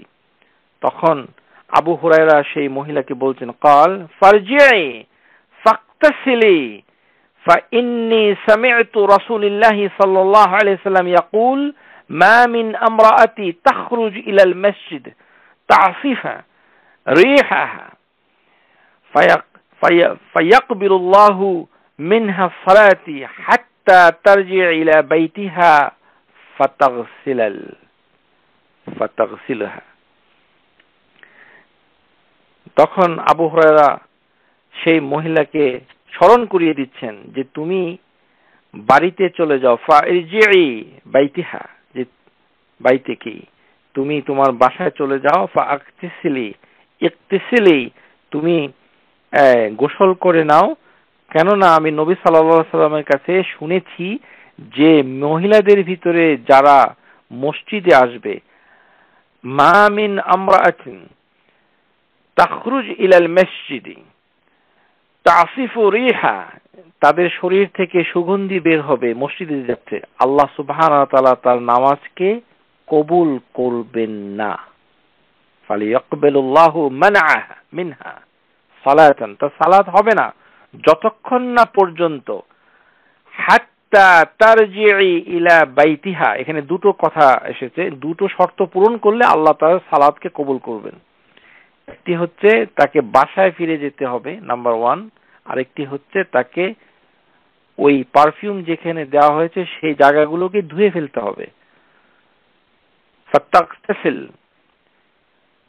এইভাবে পারফিউমকে ধুয়ে ফেলতে হবে। তো সুতরাং আমরা দেখতে পাচ্ছি যে পারফিউম মেখে এইভাবে স্প্রে করে এই মসজিদে যাওয়া অত্যন্ত গর্হিত কাজ। কিন্তু মসজিদে যাওয়া যাবে, শর্ত হচ্ছে ওই যে তিনটি। একটি হচ্ছে যে তাকে পূর্ণ হিজাব পরতে হবে, আরেকটি হচ্ছে কোনো সুগন্ধি ব্যবহার করা যাবে না, আরেকটি হচ্ছে স্বামীর অনুমতি লাগবে। আন ইয়াকুনা যালিকা বিইজনি যাওজা, আমরা জানি যে আল্লাহ সুবহানাহু ওয়া তাআলা পুরুষদেরকে একটি মর্যাদা দিয়েছেন, সেই মর্যাদা হচ্ছে আল কাওয়াম, যে তারা পরিচালনা করছেন, লিডারশিপ করছেন। ওমিন হাযিহিল হুকুক উজুব আত-তাআ জাআলাল্লাহু তাআলা রাজুলান কাওয়ামান আলাল মারআতি বিল আমর ওয়া তাওজীহি ওয়াল রিআহি, যে আল্লাহ সুবহানাহু ওয়া তাআলা পুরুষদেরকে নারীদের কাওয়াম মানে নারীদেরকে রক্ষা করা এবং তাদেরকে পরিচালনা করার দায়িত্ব দিয়েছেন। আদেশের মাধ্যমে, নির্দেশনার মাধ্যমে, যত্ন নেওয়ার মাধ্যমে, তিনটি মাধ্যমে তাকে দায়িত্ব দিয়েছেন। এর মানে এই নয় যে পুরুষ নারীর থেকে অনেক উপরে, সেটি এখানে বোঝাচ্ছে না। এখানে বোঝাচ্ছে যে জাআলাল্লাহু রাজুলুন, যে কাওয়ামান আলাল মারআতা।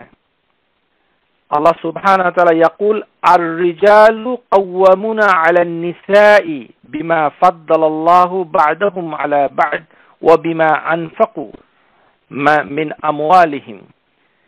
যে নবী সাল্লাল্লাহু আলাইহি ওয়াসাল্লাম, আল্লাহ সুবহানাহু ওয়া তাআলা সূরা নিসা 34 নম্বর আয়াতে বলছেন যে পুরুষরা হচ্ছে কাওয়াম, নারীদের উপরে তারা রক্ষা করবে, পরিচালনা করবে তাদের। কেননা তাদের ভিতরে, তাফসীরের ভিতরে রয়েছে কামা ইয়াকুমুল আও ওয়ালা আলা রাইয়া বিমা খাসাহু আল্লাহু রিজালু মিন খাসাইসিল জিসমিয়া ওয়াল আকলিয়া। যে আল্লাহ সুবহানাহু ওয়া তাআলা তাদেরকে কিছুটা শারীরিক এবং মানসিক যোগ্যতা বেশি দিয়েছে যেন তারা দায়িত্ব পালন করতে পারে, এই জন্য তাদের উপরে সেটিকে ফরজ করা হয়েছে। ওবিমা আওজাবা আলাইহি মিন ওয়াজাবাত মালিয়া, যে এই বিষয়ের উপরে তাদেরকে ওয়াজিব করা হয়েছে, তাদেরকে পরিচালনা করার দায়িত্ব দেওয়া হয়েছে। সুতরাং এখানে যে স্বামীর অথবা পুরুষের যিনি দায়িত্বে রয়েছেন মহিলার, তার অনুমতি এখানে প্রয়োজন হবে, এছাড়া মসজিদে যাওয়া যাবে না। কারণ হাদিসগুলোর ভিতরে বারবারই একটি কথা এসেছে, আপনারা যে লক্ষ্য করেন, ইজা আস্তা জানাকুম নিসাউকুম, যদি মহিলারা তোমাদের কাছে অনুমতি চায়। হাদিসগুলো মহিলাদের মসজিদে যাওয়ার প্রত্যেকটি হাদিসের ভিতরে, প্রায় প্রত্যেকটি, সবগুলো না, মোটামুটি সবগুলোর ভিতরেই এই কথাগুলো শুরুতেই রয়েছে। আস্তাজানাকুম নিসাউকুম বিল্লাইলি, ইজা, যখন মহিলারা তারা অনুমতি চায়, তাদের অনুমতি দাও। তার মানে অনুমতি দিতে হবে, সেটি হচ্ছে স্বামীর অনুমতি পেতে হবে, এটি হচ্ছে মূল কথা। কেননা হাদিসের ভিতরে এসেছে ওই বুয়ুতুহুন্না খায়রুল লাহুন্না, কারণ তাদের ঘর হচ্ছে তাদের জন্য উত্তম। আল্লাহ সুবহানাহু ওয়া তাআলা বলছেন ওয়াকারনা ফি বুয়ুতিকুন্না, যে তারা তাদের বাড়ির ভিতরে থাকবে, ওয়ালা তাবাররাজনা তাবাররুজাল জাহিলিয়াতিল উলা, এটি হচ্ছে সূরা আহজাব আয়াত নম্বর 33। সুতরাং আমরা দেখতে পাচ্ছি যে অনুমতি, এই অনুমতি একটি শর্ত। এখানে অনুমতিবিহীন ভাবে যে সে মসজিদে এইভাবে যেতে পারবে না। এখন মসজিদের ভিতরে যে কতগুলো বিষয় রয়েছে, আমরা সংক্ষেপে অনেকগুলো বিষয় আমরা পর্যায়ক্রমে আলোচনা করব। আজকে যে বিষয়টুকু আমরা আলোচনা করব সেটি হচ্ছে আল ইতিকাফ। আল ইতিকাফু মাশরু'উ ওয়া হুয়া কুরবাতু ইলাল্লাহি তাআলা আযজা ওয়া জাল্লা। শরীয়ত, ইতিকাফ হচ্ছে একটি শরীয়ত সম্মত বিষয়, এটি সুন্নাহ, এবং এর মাধ্যমে আমরা আল্লাহ সুবহানাহু ওয়া তাআলার নৈকট্য লাভ করি। قال الألباني في كتابه قيام رمضان الاعتكاف السنة في رمضان وغيره من أيام السنة, যে ইতিকাফ হচ্ছে এক ধরনের সুন্নাহ, এটা রোজার মাসে এবং রোজার মাস ছাড়া সব সময় হচ্ছে এই ইতিকাফ হচ্ছে সুন্নাহ। ইতিকাফ কিভাবে করে আপনারা সবাই জানেন, যে ইতিকাফের সময় রোগী দেখতে যাওয়া যায় না, তারপরে হচ্ছে জানাজায় যাওয়া যায় না, তারপরে হচ্ছে মেয়েদের সাথে, মহিলাদের সাথে কোনো মেলামেশা করা যায় না, স্ত্রীদের সাথে কোনো মেলামেশা করা যায় না, এই ধরনের রেস্ট্রিকশন রয়েছে। আন আয়েশা রাদিয়াল্লাহু তাআলা আনহা আন্নাহু ক্বালাত السنة على المعتكف ألا يعود مريضا ولا يشهد جنازة ولا يمس امرأة ولا يباشرها ولا يخرج লিহাজাতি ইল্লা লিমা লা বুদ্দা মিনহ, শুধুমাত্র অতি প্রয়োজনে মসজিদ থেকে ইতিকাফরত লোক, মানে যাকে আরবিতে হাদিসের ভাষায় বলে মুতাকিফ, সে বের হতে পারবে, কিন্তু সে বাসায় যেতে পারবে না, তারপরে আন্তরিক ইন্টিমেট মেলামেশা করতে পারবে না তার স্ত্রীর সাথে, এবং জানাজায় যেতে পারবে না, আর সে রোগী দেখতে পারবে না। এই হচ্ছে সামগ্রিকভাবে ইতিকাফ। তার মানে হচ্ছে ইতিকাফ মানে হচ্ছে যে বাসায় না থেকে মসজিদের ভিতরে থাকা, আল্লাহর নৈকট্য লাভের উদ্দেশ্যে, রোজা অথবা অন্য কোনো সময়ে। এখন আমাদের মেয়েদের ব্যাপারে কি হুকুম এসেছে ভালো করে শুনে রাখুন। মুগনি একটি বই, এইখানে বর্ণনা করা হয়েছে, ইত্তেফাকুল উলামা আলা রাজুলিন লা ইয়াসহু ইতিকাফ ফিল মসজিদ, যে পুরুষের জন্য মসজিদ ছাড়া অন্য কোথাও ইতিকাফ নয়। কারণ আল্লাহ সুবহানাহু ওয়া তাআলা বলছেন লিকাউলিল্লাহি তাআলা ওয়ালা তুবাশিরুহুন্না ওয়া আনতুম আকিফুনা ফিল মাসাজিদ, সূরা বাকারা আয়াত নাম্বার 187। ফাখাসসা ইতিকাফ বিআন্নাহু ফিল মসজিদ, মানে এখানে আল্লাহ সুবহানাহু ওয়া তাআলা বলছেন ওয়ালা তুবাশিরুহুন্না, তোমরা যখন মসজিদে ইতিকাফ করো তখন তুবাশির, তোমরা তোমাদের স্ত্রীদের সাথে দৈহিক মিলন করো না। ওয়া আনতুম আকিফুন, যখন তোমরা ইতিকাফ মসজিদে করো। এই যে ইতিকাফের ব্যাপারে এখানে আয়াতের ভিতরে তুবাশিরুহুন্না ওয়া আনতুম আকিফুন ফিল মাসাজিদ, মসজিদের কথা উল্লেখ করেছেন কোরআনের ভিতরে।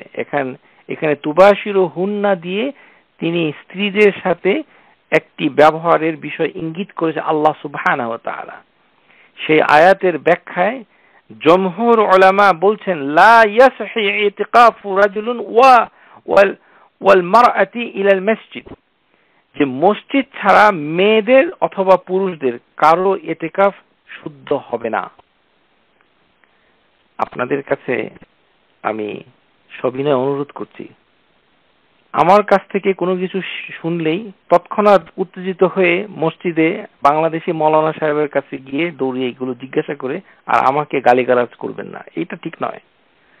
আপনাদেরকে দলিল অনুসরণ করতে হবে, জানতে হবে স্কলাররা এই আয়াত থেকে কি বুঝেছেন। বাংলাদেশ, ভারত, পাকিস্তান আমার ইসলামী দুনিয়া নয়। 37টি দেশে মুসলমান রয়েছে, কোরআন হাদিস রয়েছে সারা মুসলিম বিশ্বে। এখানে জমহুর উলামা ওয়া আম্মাল মারআতি ফাযাহাবুল জমহুর আল উলামা ইলা ইন্নাহা কাল রিজাল লা ইয়াসহি ইতিকাফিহা ইল্লা ফি মসজিদ।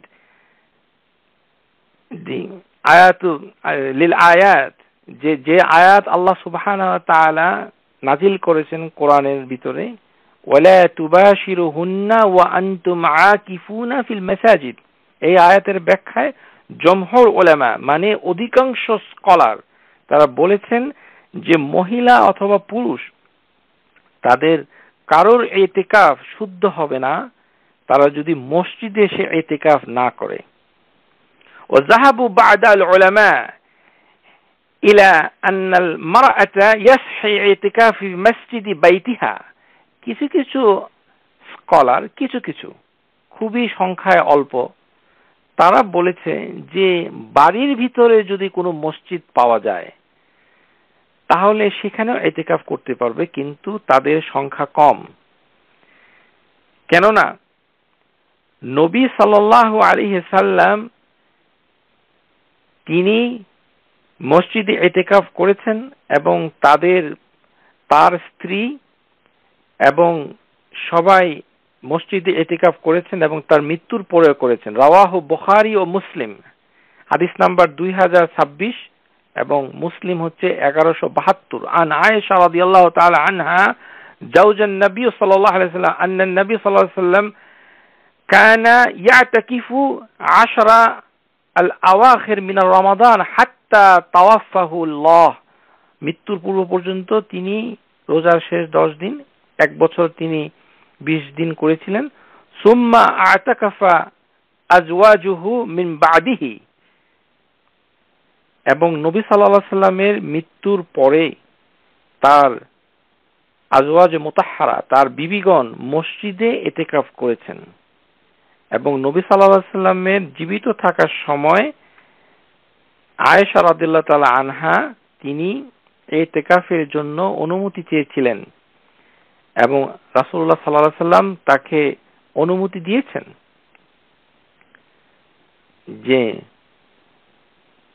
যে তুমি ইতিকাফ করতে পারো।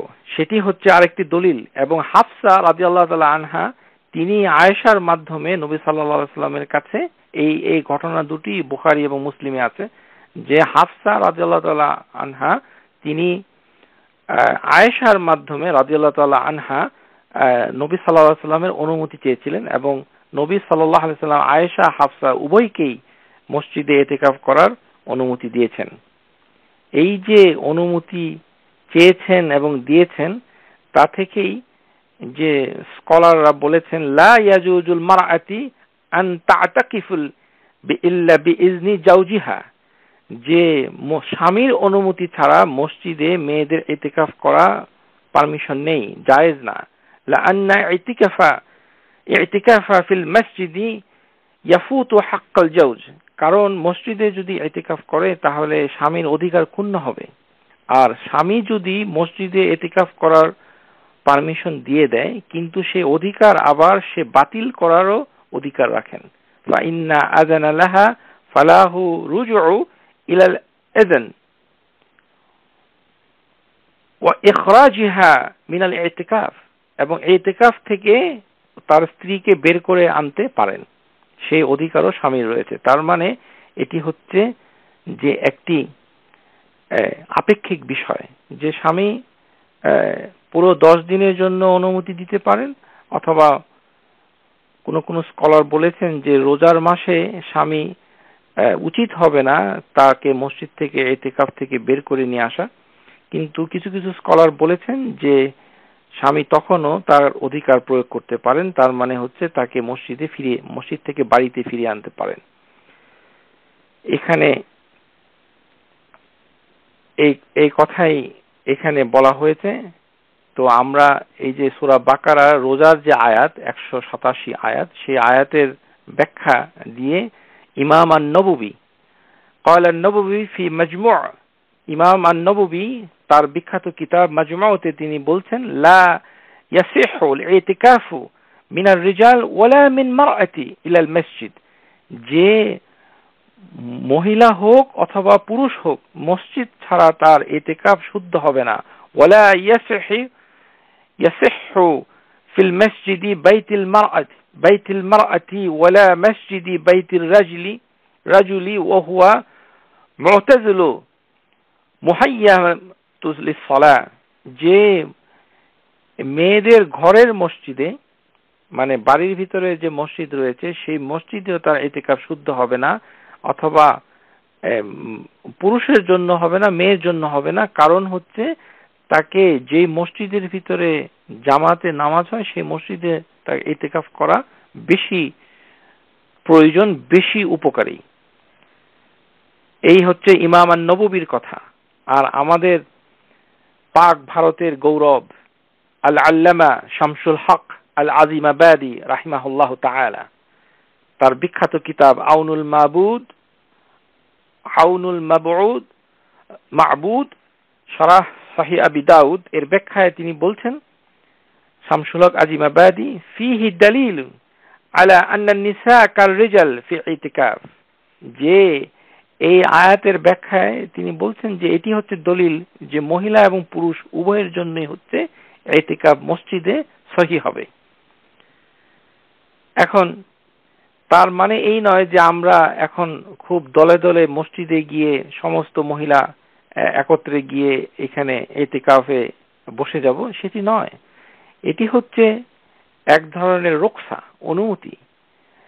সেটি সমাজের ভিতরে সুন্দরভাবে বিশৃঙ্খলা না করে যাদের সুযোগ সুবিধা সমস্ত শর্তগুলি মেনে ঘর সংসারের যাবতীয় কাজকর্মকে মানে পূর্ণ বিবেচনায় রেখে যদি কেউ সুযোগ করতে পারেন অবশ্যই তাকে মসজিদে ইতিকাফ করলে আল্লাহ সুবহানাহু ওয়া তাআলা তার সওয়াব তাকে দিয়ে দিবেন। ইতিকাফের প্রসঙ্গ আমি এখানেই শেষ করতে চাই। শেষ করার আগে একটি কথা বলতে চাই যে ইতিকাফের কোনো যে ফাদিলা, এ করলে কি আমাদের লাভ, এর সওয়াব কি, এই সম্পর্কিত যত হাদিস আছে সবই হচ্ছে দুর্বল অথবা জাল। ইতিকাফের ফজিলতের কোনো সহিহ হাদিস নাই।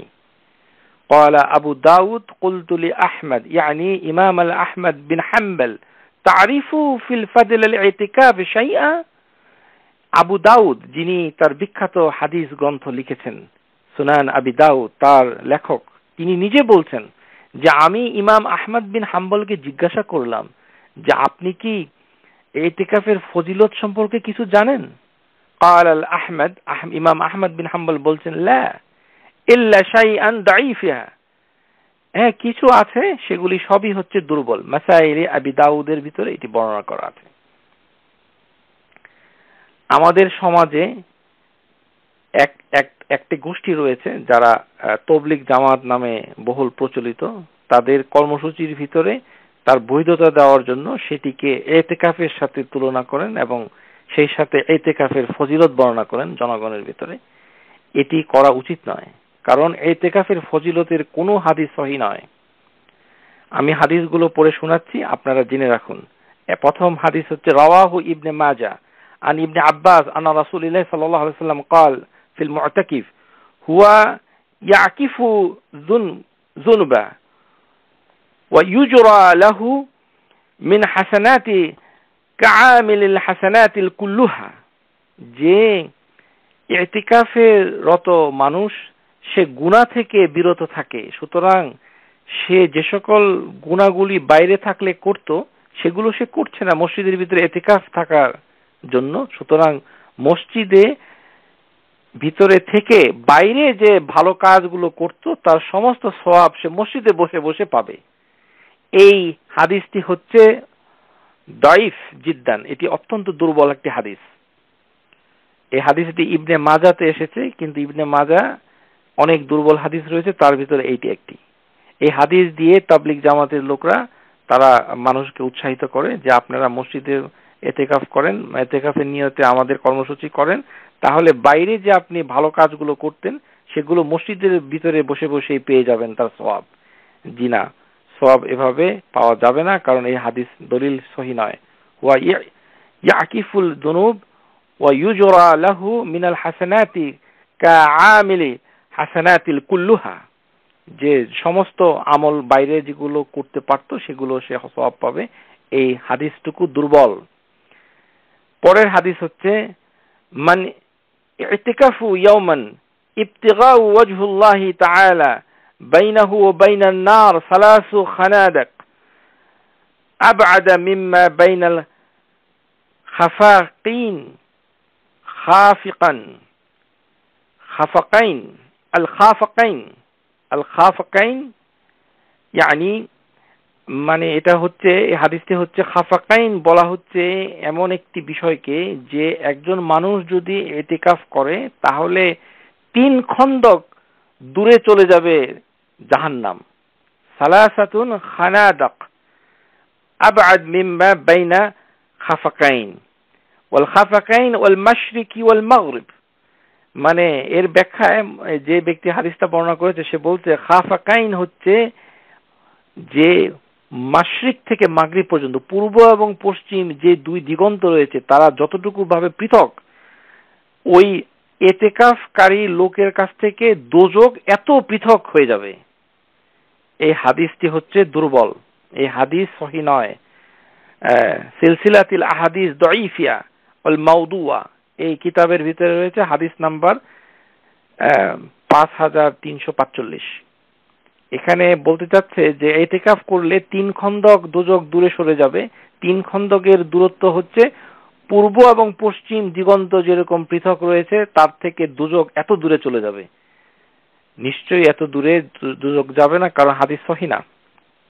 সুতরাং এইভাবে ইতিকাফের ফজিলত বর্ণনা করা যাবে না। আর এখানে আরেকটি বলা হচ্ছে যে মান ইতিকাফ ইয়াওমান, যদি একদিন ইতিকাফ করে, শুধুমাত্র একদিন, তাতেই এত সওয়াব হবে। এই হাদিস সহিহ নয়। এই হাদিস দিয়ে মানুষদেরকে ধোঁকা দিয়ে মসজিদে বিভিন্ন দলীয় কর্মসূচি যারা করাচ্ছেন তাদের প্রতি রইল সাবধান বাণী।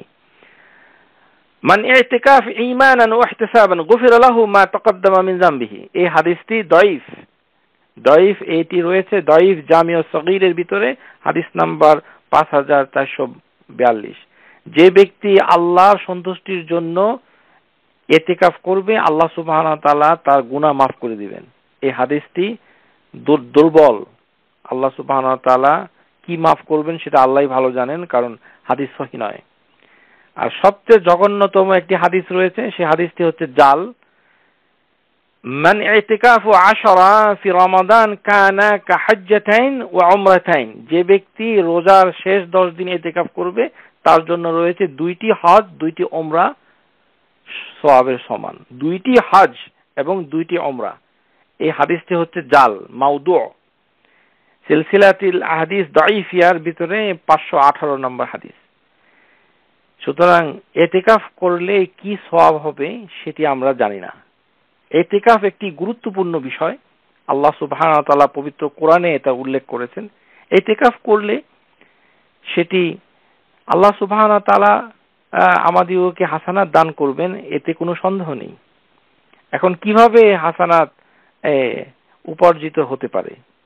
আপনাদেরকে একটি হাদিস আমি এখানে একটু বলবো।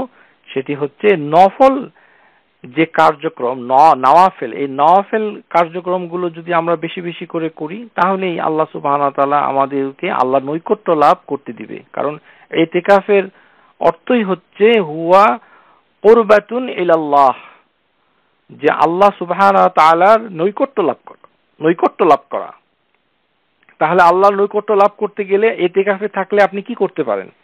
আপনি ফরজ নামাজগুলো আদায় করতে পারছেন, তারপরে সেখানে বসে বসে নফল নামাজগুলো আদায় করতে পারছেন, তারপরে অতিরিক্ত নওয়াফেলা করতে পারেন, জিকির করতে পারেন, আরো অনেক নওয়াফেলা কাজ করতে পারেন। তাহলেই তো আল্লাহ সুবহানাহু ওয়া তাআলা নৈকট্য লাভ করবেন। যেমন কামা قال الله تعالى في الحديث, হাদিসে কুদসির ভিতরে আল্লাহ সুবহানাহু ওয়া তাআলা বলছেন, এই হাদিসটুকু বুখারীতে রয়েছে, ওমা তাকরাবা ইলা আবদি বিশাইইন আহাব্বা ইলাইয়া মিম্মা আফতারাতু আলাইহি।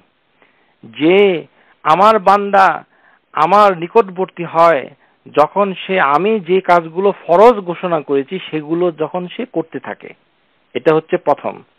ওমা তাকাররাবা ইলাইয়া আবদি বিশাইইন আহাব্বা ইলাইয়া মিম্মা আফতারাতু আলাইহি। আমি যেগুলোকে ফরজ করেছি সেগুলো আদায় করলে আল্লাহ সুবহানাহু ওয়া তাআলার নৈকট্য লাভ করা যাবে। এই হচ্ছে নৈকট্য লাভের একটি প্রথম স্টেপ। ওমা ইয়াজালু আবদি ইয়াতাকাররাবু ইলা বিন-নওয়াফিল হাত্তা উহিব্বাহু। আর সে যখন নওয়াফেল মানে অতিরিক্ত কাজ করে, ফরজ বাদ দিয়ে, মানে যত সুন্নাহ রয়েছে সবকিছুই যখন করতে থাকবে, যাবতীয় কাজ, তখন সে আমার প্রিয় হতে থাকবে। হাত্তা উহিব্বা, আমি তাকে ভালোবাসবো। আল্লাহ সুবহানাহু ওয়া তাআলা সেই ব্যক্তিকে ভালোবাসবেন। ফাইজা আহবাবতুহু কুনতু সামআহু আল্লাযী ইয়াসমাউ বিহি। আমি তাকে যখন ভালোবাসতে শুরু করব, তখন তার শোনার যন্ত্র, শ্রবণেন্দ্রিয় হয়ে যাবে আমার মতো। সামআহু কুনতু, আমি তার শ্রবণ যন্ত্র হয়ে যাব। ভালো করে শুনুন, আমি তার কান হয়ে যাব। আল্লাহ সুবহানাহু ওয়া তাআলা বলছেন কুনতু সামআহু আল্লাযী ইয়াসমাউ বিহি। সে যেই জিনিস দিয়ে শ্রবণ করে, শুনে, আমি সেই জিনিস হয়ে যাব। ও বাসারাহু আল্লাযী ইউবসিরু বিহি, আমি তার দৃষ্টি হয়ে যাব। সে যে চোখ দিয়ে সে দেখে, যে দৃষ্টি দিয়ে দেখে। ওয়া ইয়াদুহু আল্লাতী ইয়াবতিশু বিহা, আমি তার হাত হয়ে যাব, যে হাত দিয়ে সে চলে অথবা বাধা দেয় অথবা কাজ করে। ওয়া রিজলাহু আল্লাতী ইয়ামশি বিহা, আমি তার পা হয়ে যাব, যেটি দিয়ে সে চলাচল করে। ওয়া ইন সাআলানি আতিয়ান্নাহু, সে তখন যদি আমার কাছে কিছু চায় তখন আমি তাকে দান করব। ওয়ালা ইন্নী ইস্তা'যানি লা ই'তিযান্নাহু, এবং সে যদি কোনো সাহায্য চায় আমি তাকে সাহায্য করব, আর সে যদি কিছু চায় আমি তাকে এটাকে প্রদান করব। এই হাদিস দিয়ে বোঝাচ্ছে যে আল্লাহ সুবহানাহু ওয়া তাআলা মানুষের কান হয়ে যাবে, আল্লাহ সুবহানাহু ওয়া তাআলা মানুষের চোখ হয়ে যাবে, আল্লাহ সুবহানাহু ওয়া তাআলা মানুষের হাত হয়ে যাবে, আল্লাহ সুবহানাহু ওয়া তাআলা মানুষের পা হয়ে যাবে। এই চারটি অঙ্গের বর্ণনা আল্লাহ দিয়ে বলছেন কুনতু সামাহু, আমি হয়ে যাব। এর মানে এই নয় যে আল্লাহ সুবহানাহু ওয়া তাআলা মানুষের শরীরে মিশে যায়। যেমন যারা সুফি বুজুর্গ রয়েছে তারা অনেকে ধারণা করে যে আল্লাহ সুবহানাহু ওয়া তাআলা মানুষের সাথে মিশে যান, এটিকে বলা হয় হুলুল। যে হুলুল হয়ে যাচ্ছেন, লীন হয়ে যাচ্ছেন। ফানাউ ফিল্লাহ, ফানাউন মানে উনি বিলীন হয়ে যাচ্ছেন, বান্দা এবং আল্লাহ এক হয়ে যাচ্ছেন। নাউযু বিল্লাহ মিন যালিক, আল্লাহ সুবহানাহু ওয়া তাআলা আমরা তার কাছ থেকে পানাহ চাই।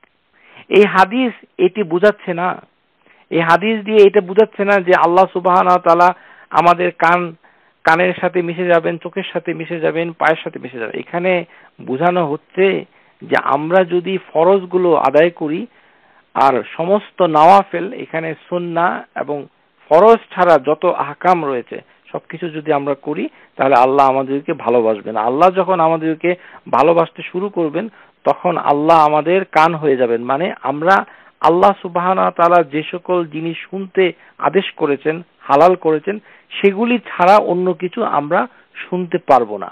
মানে আল্লাহ সুবহানাহু ওয়া তাআলা আমাদেরকে তৌফিক দান করবে যে আমরা শরীয়ত বিরোধী কোনো কিছু আমরা শুনবো না। যেমন সেই কান দিয়ে গীবত শুনবো না, সেই কান দিয়ে মিথ্যা কথা শুনবো না, সেই কান দিয়ে আমরা গান বাজনা শুনবো না, এরকম। তারপরে ওয়াবাসারাহু আল্লাযী ইউবসিরু বিহা, আমরা আল্লাহ যদি আমাদের চোখ হয়ে যায় তার কথার অর্থ হচ্ছে আল্লাহ যেগুলিকে হারাম করেছেন যেন আমরা মানে অশ্লীল জিনিসকে দেখবো না, চোখ দিয়ে অন্যায় কোনো কিছুকে দেখবো না, এই ধরনের হুকুমগুলো চোখের মাধ্যমে আল্লাহ সুবহানাহু ওয়া তাআলা আমাদেরকে তৌফিক দিবেন। ও ইয়াদু আল্লাতী ইয়াবতিশুহা, এবং আমাদের হাত যদি আল্লাহ হয়ে যান তখন আমরা হাত দিয়ে সেই কাজেই আমরা বাধা দিব যে কাজ আল্লাহ আমাদেরকে বাধা দেওয়ার জন্য আদেশ করেছেন। আর আল্লাহ আমাদের যদি পা হয়ে যাবেন তখন আমরা আল্লাহর দিকে হাঁটবো। আল্লাতী ইয়ামশু বিহা, যেই হাঁটাকে আল্লাহ সুবহানাহু ওয়া তাআলা পছন্দ করেন। যেমন আমরা পায়ে হেঁটে জীবিকা অর্জন করব, হালাল উপার্জন করব, পায়ে হেঁটে আমরা মসজিদে যাব, পায়ে হেঁটে মানুষের উপকার করব, পায়ে হেঁটে আমরা হজ করতে যাব, ইত্যাদি ইত্যাদি। এইভাবেই আমরা নওয়াফিল কার্যক্রমের মাধ্যমে আমরা আল্লাহ নৈকট্য লাভ করতে পারি এবং ইতিকাফ আমাদের সেই সুযোগটুকু এনে দিচ্ছে। সমস্ত সুন্নাহ করাটাই হচ্ছে আমাদের জন্য অত্যন্ত উত্তম। এখন আমার বক্তব্য, আমি অনুরোধ করব যে আমরা এই আজকের এবং আগামী সপ্তাহ এবং পরে আমরা মসজিদ সম্পর্কিত মারআতি মুসলিমা, মুসলিম মহিলাদের জন্য হুকুম আহকামের বিভিন্ন বিষয়, তার ভিতরে পবিত্রতা এসে যাবে ইনশাআল্লাহ তাআলা, আমরা আলোচনা করব। এর আলোচনার ভিতরেই আপনারা প্রশ্ন করবেন। গত ক্লাসে আমি প্রসঙ্গক্রমে কিছু আলোচনা করেছিলাম। সেই আলোচনার পরে আমি আমার এখানে কিছু ভাই যারা এই অনুষ্ঠান শুনেন তাদের কাছ থেকে আমি কিছু প্রশ্ন পেয়েছি। সেই প্রশ্ন পাওয়ার ফলে আমার মনে হয়েছে যে শ্রোতাদের ভিতরে অনেকেই হয়তো যে হাদিস আমি বর্ণনা করেছি সেই হাদিসকে নিয়ে তারা অনেকটা পেরেশান হয়ে পড়েছেন। মা মিন আহাদিন ইউসাল্লিমু আলাইয়া ইল্লা রাদ্দাল্লাহু আলাইয়া রূহি হাত্তা আরুদ্দু আলাইহিস সালাম। যে নবী সাল্লাল্লাহু আলাইহি সাল্লাম বলছেন যে কেউ আমাকে সালাম প্রদান করলে আল্লাহ সুবহানাহু ওয়া তাআলা আমার রূহকে আমার নিকটে ফিরিয়ে দেন যাতে আমি সালামের উত্তর দিতে পারি। এই হাদিসটুকু সিলসিলাতুল আহাদিস, হাদিস নাম্বার হচ্ছে 2266 2266, আর জামিউ সগীরের ভিতরে রয়েছে, এটি হচ্ছে 5679। এই হাদিসটা হচ্ছে সহিহ। আমি অত্যন্ত আশ্চর্যিত হয়েছি যে আমি আপনাদের খিদমতে একটি মহৎ সুন্নাহ সেটি আপনাদের সম্মুখে পেশ করেছি। যে নামাজের প্রথম বৈঠকে আমরা যখন বসি, তাশাহুদ বলার পর আমাদেরকে দুরূদ পাঠ করতে হবে। নবী সাল্লাল্লাহু আলাইহি সাল্লাম নিজে নিজের উপরে দুরূদ পাঠ করেছেন। এটি এমন একটি সুন্নাহ যে সুন্নাহ তিনি নিজেই নিজের উপরে দুরূদ পাঠ করেছেন। নবী সাল্লাল্লাহু আলাইহি সাল্লাম নিজেই নিজেকে বলছেন, আল্লাহুম্মা সাল্লি আলা মুহাম্মদ ওয়া আলা আলি মুহাম্মদ। এটি একটি নবীর জন্য, একটি রাসূলের জন্য কিরকম একটি বিষয় যে নিজেই নিজের উপরে দুরূদ পাঠ করছে। একটি হাদিসে তার ইশারাও পাওয়া যায় যে তিনি বিব্রত হয়েছিলেন একবার, যে যখন সাহাবীরা জিজ্ঞাসা করলো কাইফা ইউসাল্লিমু আলাইক ইয়া রাসূলুল্লাহ, তখন তিনি চুপ হয়ে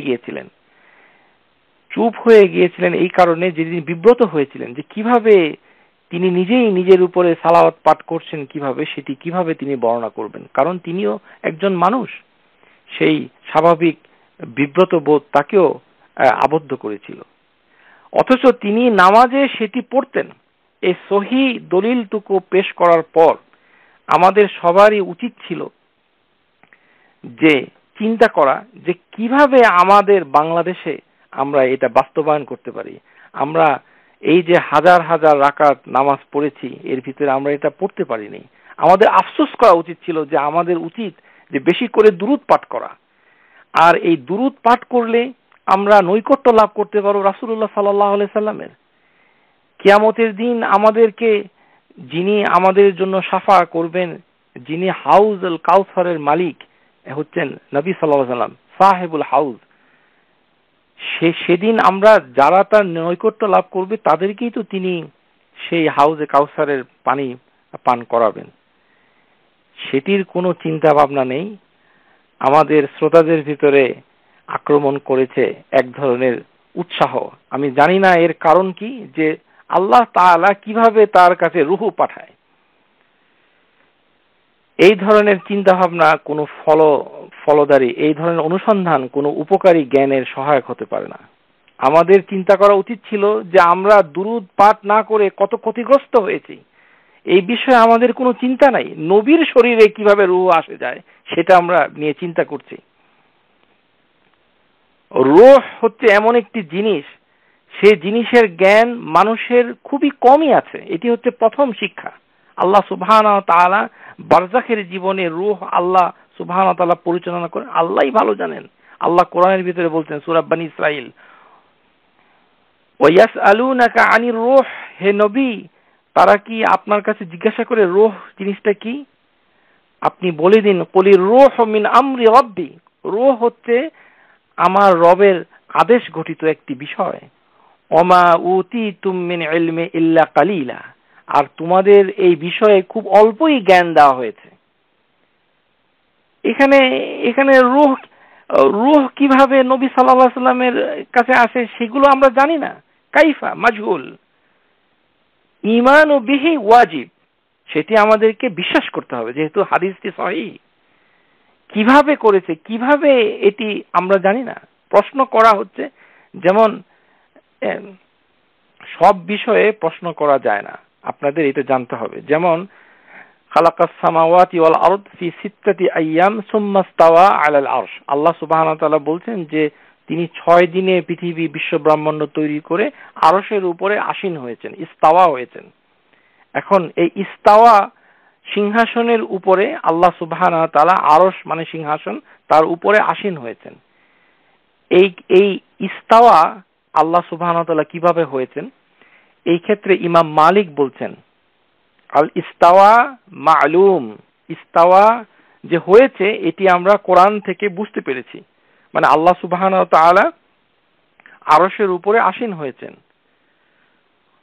ওয়া ঈমানু বিহি ওয়াজিব, আর এই বিষয়ে বিশ্বাস করা হচ্ছে আমাদের জন্য ওয়াজিব, করতেই হবে যে আল্লাহ সুবহানাহু ওয়া তাআলা কোথায় আছেন, উনি আরশের উপরে আছেন, আসীন অবস্থায় আছেন। কিভাবে? ও কাইফিয়া মাজহুল, তিনি বলছেন যে এটা কিভাবে আসীন হলেন এটি হচ্ছে অজ্ঞাত, আমরা এটা জানি না। ওয়া সুআলু বিহি বিদআ, আর কেউ যদি জিজ্ঞাসা করে যে কিভাবে আল্লাহ সুবহানাহু ওয়া তাআলা আরশের উপরে আসীন হচ্ছেন, সেটি হচ্ছে বেদআত। এই জন্য ইসলামী শরিয়তের কতগুলো বিষয় রয়েছে, আপনাদেরকে সতর্ক হতে হবে। সবকিছুতেই শুধু জানার চাহিদা থাকলে চলবে না, বরঞ্চ সেটি অতিরিক্ত জানতে গেলে আপনারা পথভ্রষ্ট হবেন বলেই আমার বিশ্বাস। এখান থেকে বিভিন্ন ধরনের কথা এসেছে। এই বিষয়টুকু শেখ আলবানী রাহিমাহুল্লাহ তাআলা তিনি বলেছেন যে এই সাথে দুটো হাদিস রয়েছে যেগুলো জাল। একটি হচ্ছে যে নবী সাল্লাল্লাহু আলাইহি সাল্লামের কবরে তিনি জীবিত, এটি অনেক লোক মনে করে, কারণ একটি জাল হাদিসের জন্য, মান সাল্লা আলাইয়া ইনদা কবরি সামি'তুহু, যে ব্যক্তি আমার কবরের কাছে এই দুরূদ পাঠ করে আমি তা শুনি, এটি হচ্ছে একটি জাল হাদিস।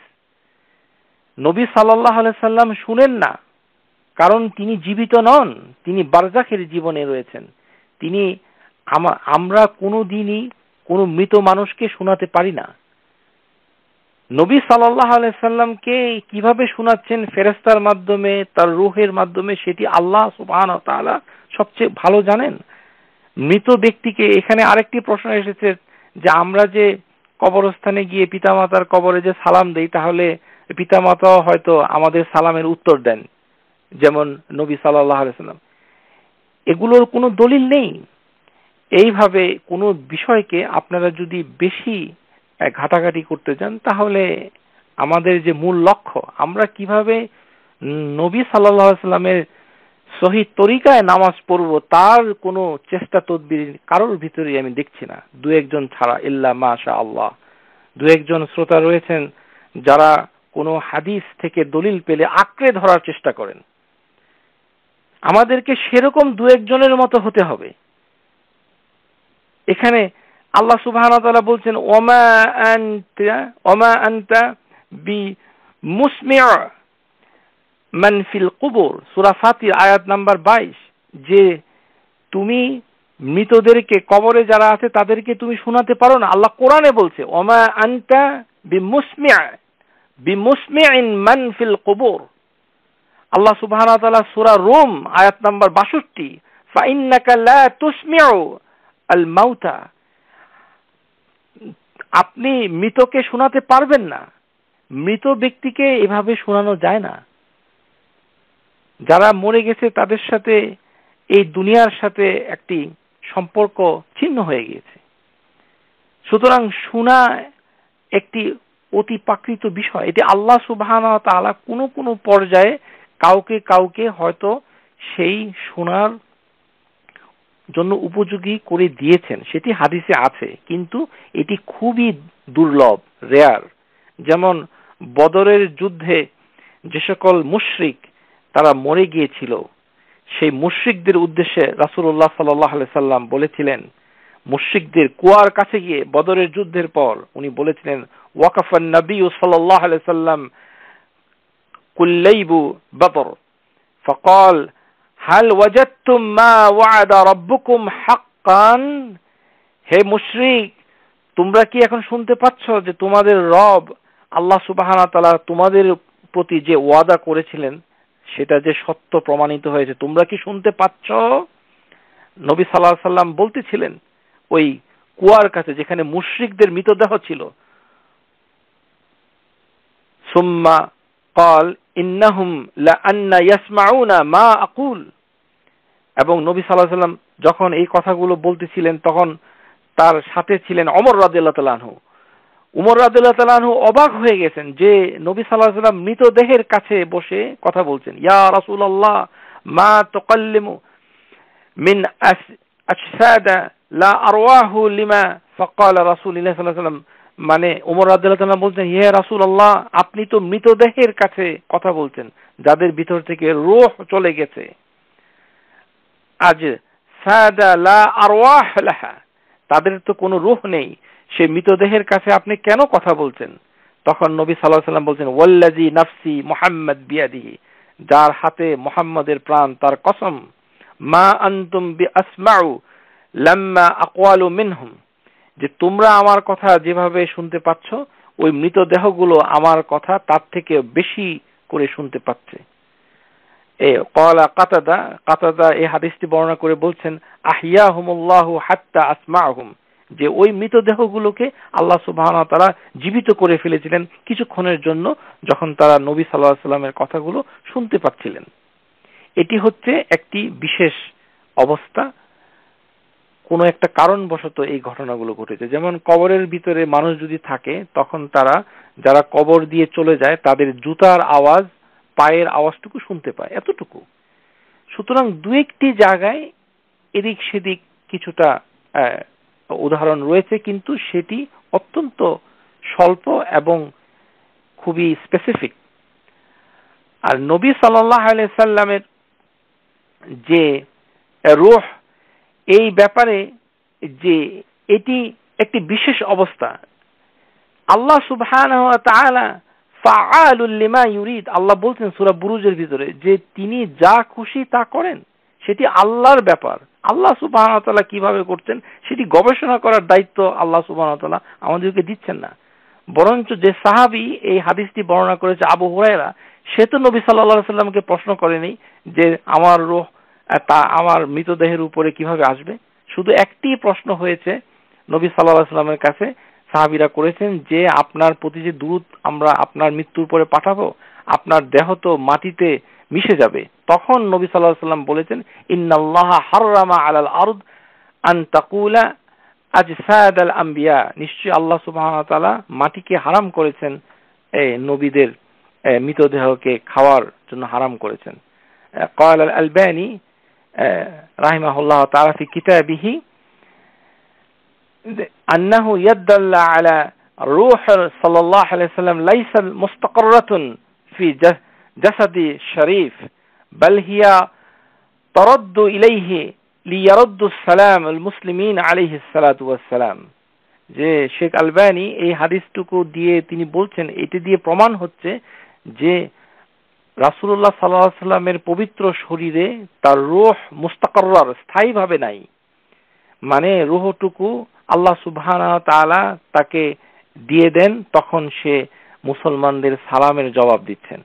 এখন এগুলো নিয়ে গবেষণা করে কত সেকেন্ডে সালাম দিচ্ছে, পৃথিবীর পপুলেশন কত, এই ধরনের চিন্তা গবেষণা কোনো ইলমুন নাফিয়া, কোনো উপকারী জ্ঞান আপনাকে দিবে না এবং চিন্তা করা উচিত নয়। আমি আমার সমস্ত বোনদেরকে, ভাইদেরকে আহ্বান করব যে মহৎ উদ্দেশ্য নিয়ে এই ক্লাসটুকু আমরা করছি, আমরা হাদিস থেকে জানতে শিখছি, সেগুলোর উদ্দেশ্য হচ্ছে আল্লাহ সুবহানাহু ওয়া তাআলা যে হুকুম দিয়েছেন নামাজ, সে নামাজকে পরিপূর্ণভাবে আদায় করা। যদিও দেখা যায় যে সমাজের ভিতরে কেউ সেগুলো আদায় করে না, তাতে কি, আপনি একা করলেই, এখন আমাদের বাংলাদেশে কেউ প্রথম বৈঠকে দুরূদ পড়ে না, আপনি একা করছেন, আপনি একাই হচ্ছেন হকপন্থী জামা। একাই। আমাদের সমাজে একটি ভুল ধারণা রয়েছে, আল জামা বলতে আমরা মনে করি সংগঠন, মানে একটি দল করলেই সেটি জামাত হয়ে গেল। শুনুন, ইসলামে এই ধরনের জামাতের কোনো অস্তিত্ব নেই। ইবনে মাসউদ বলছেন, ইন্নাল জামাআতা মা ওয়াফাকাল হক ওয়া ইন্না কুনতা ওয়াহদাক, যে হকের অনুসারী দল হচ্ছে তারাই যারা হকের উপরে থাকে, যদিও সে একাকী, একজন মাত্র লোক, সে হাদিসকে আঁকড়ে ধরেছে, পৃথিবীর কোন লোক সে হাদিসকে অনুসরণ করছে না, সে একাই হচ্ছে হকপন্থী জামা, সেই হচ্ছে আল জামা। সংখ্যায় এই জামা হয় না, এটি হচ্ছে মানার মাধ্যমে, ইত্তেবার মাধ্যমে। সুতরাং সংখ্যা গরিষ্ঠতা ইসলামের কোনো মূল্য নেই। মূল্য হচ্ছে যে হক, আমাদের কাছে একটা হক এসেছে, এই হক পাওয়ার পরে আমাদের আফসোস করা উচিত ছিল যে আমাদের পূর্বপুরুষ যারা কবরে চলে গেছেন, তারা যদি আজকে কিয়ামতের মাঠে একটি দুরূদ শরীফ কম পড়ার কারণে যদি নবী সাল্লাল্লাহু আলাইহি সাল্লামের নৈকট্য লাভ করতে ব্যর্থ হয়, তাহলে এর জন্য দায়ী কে হবে?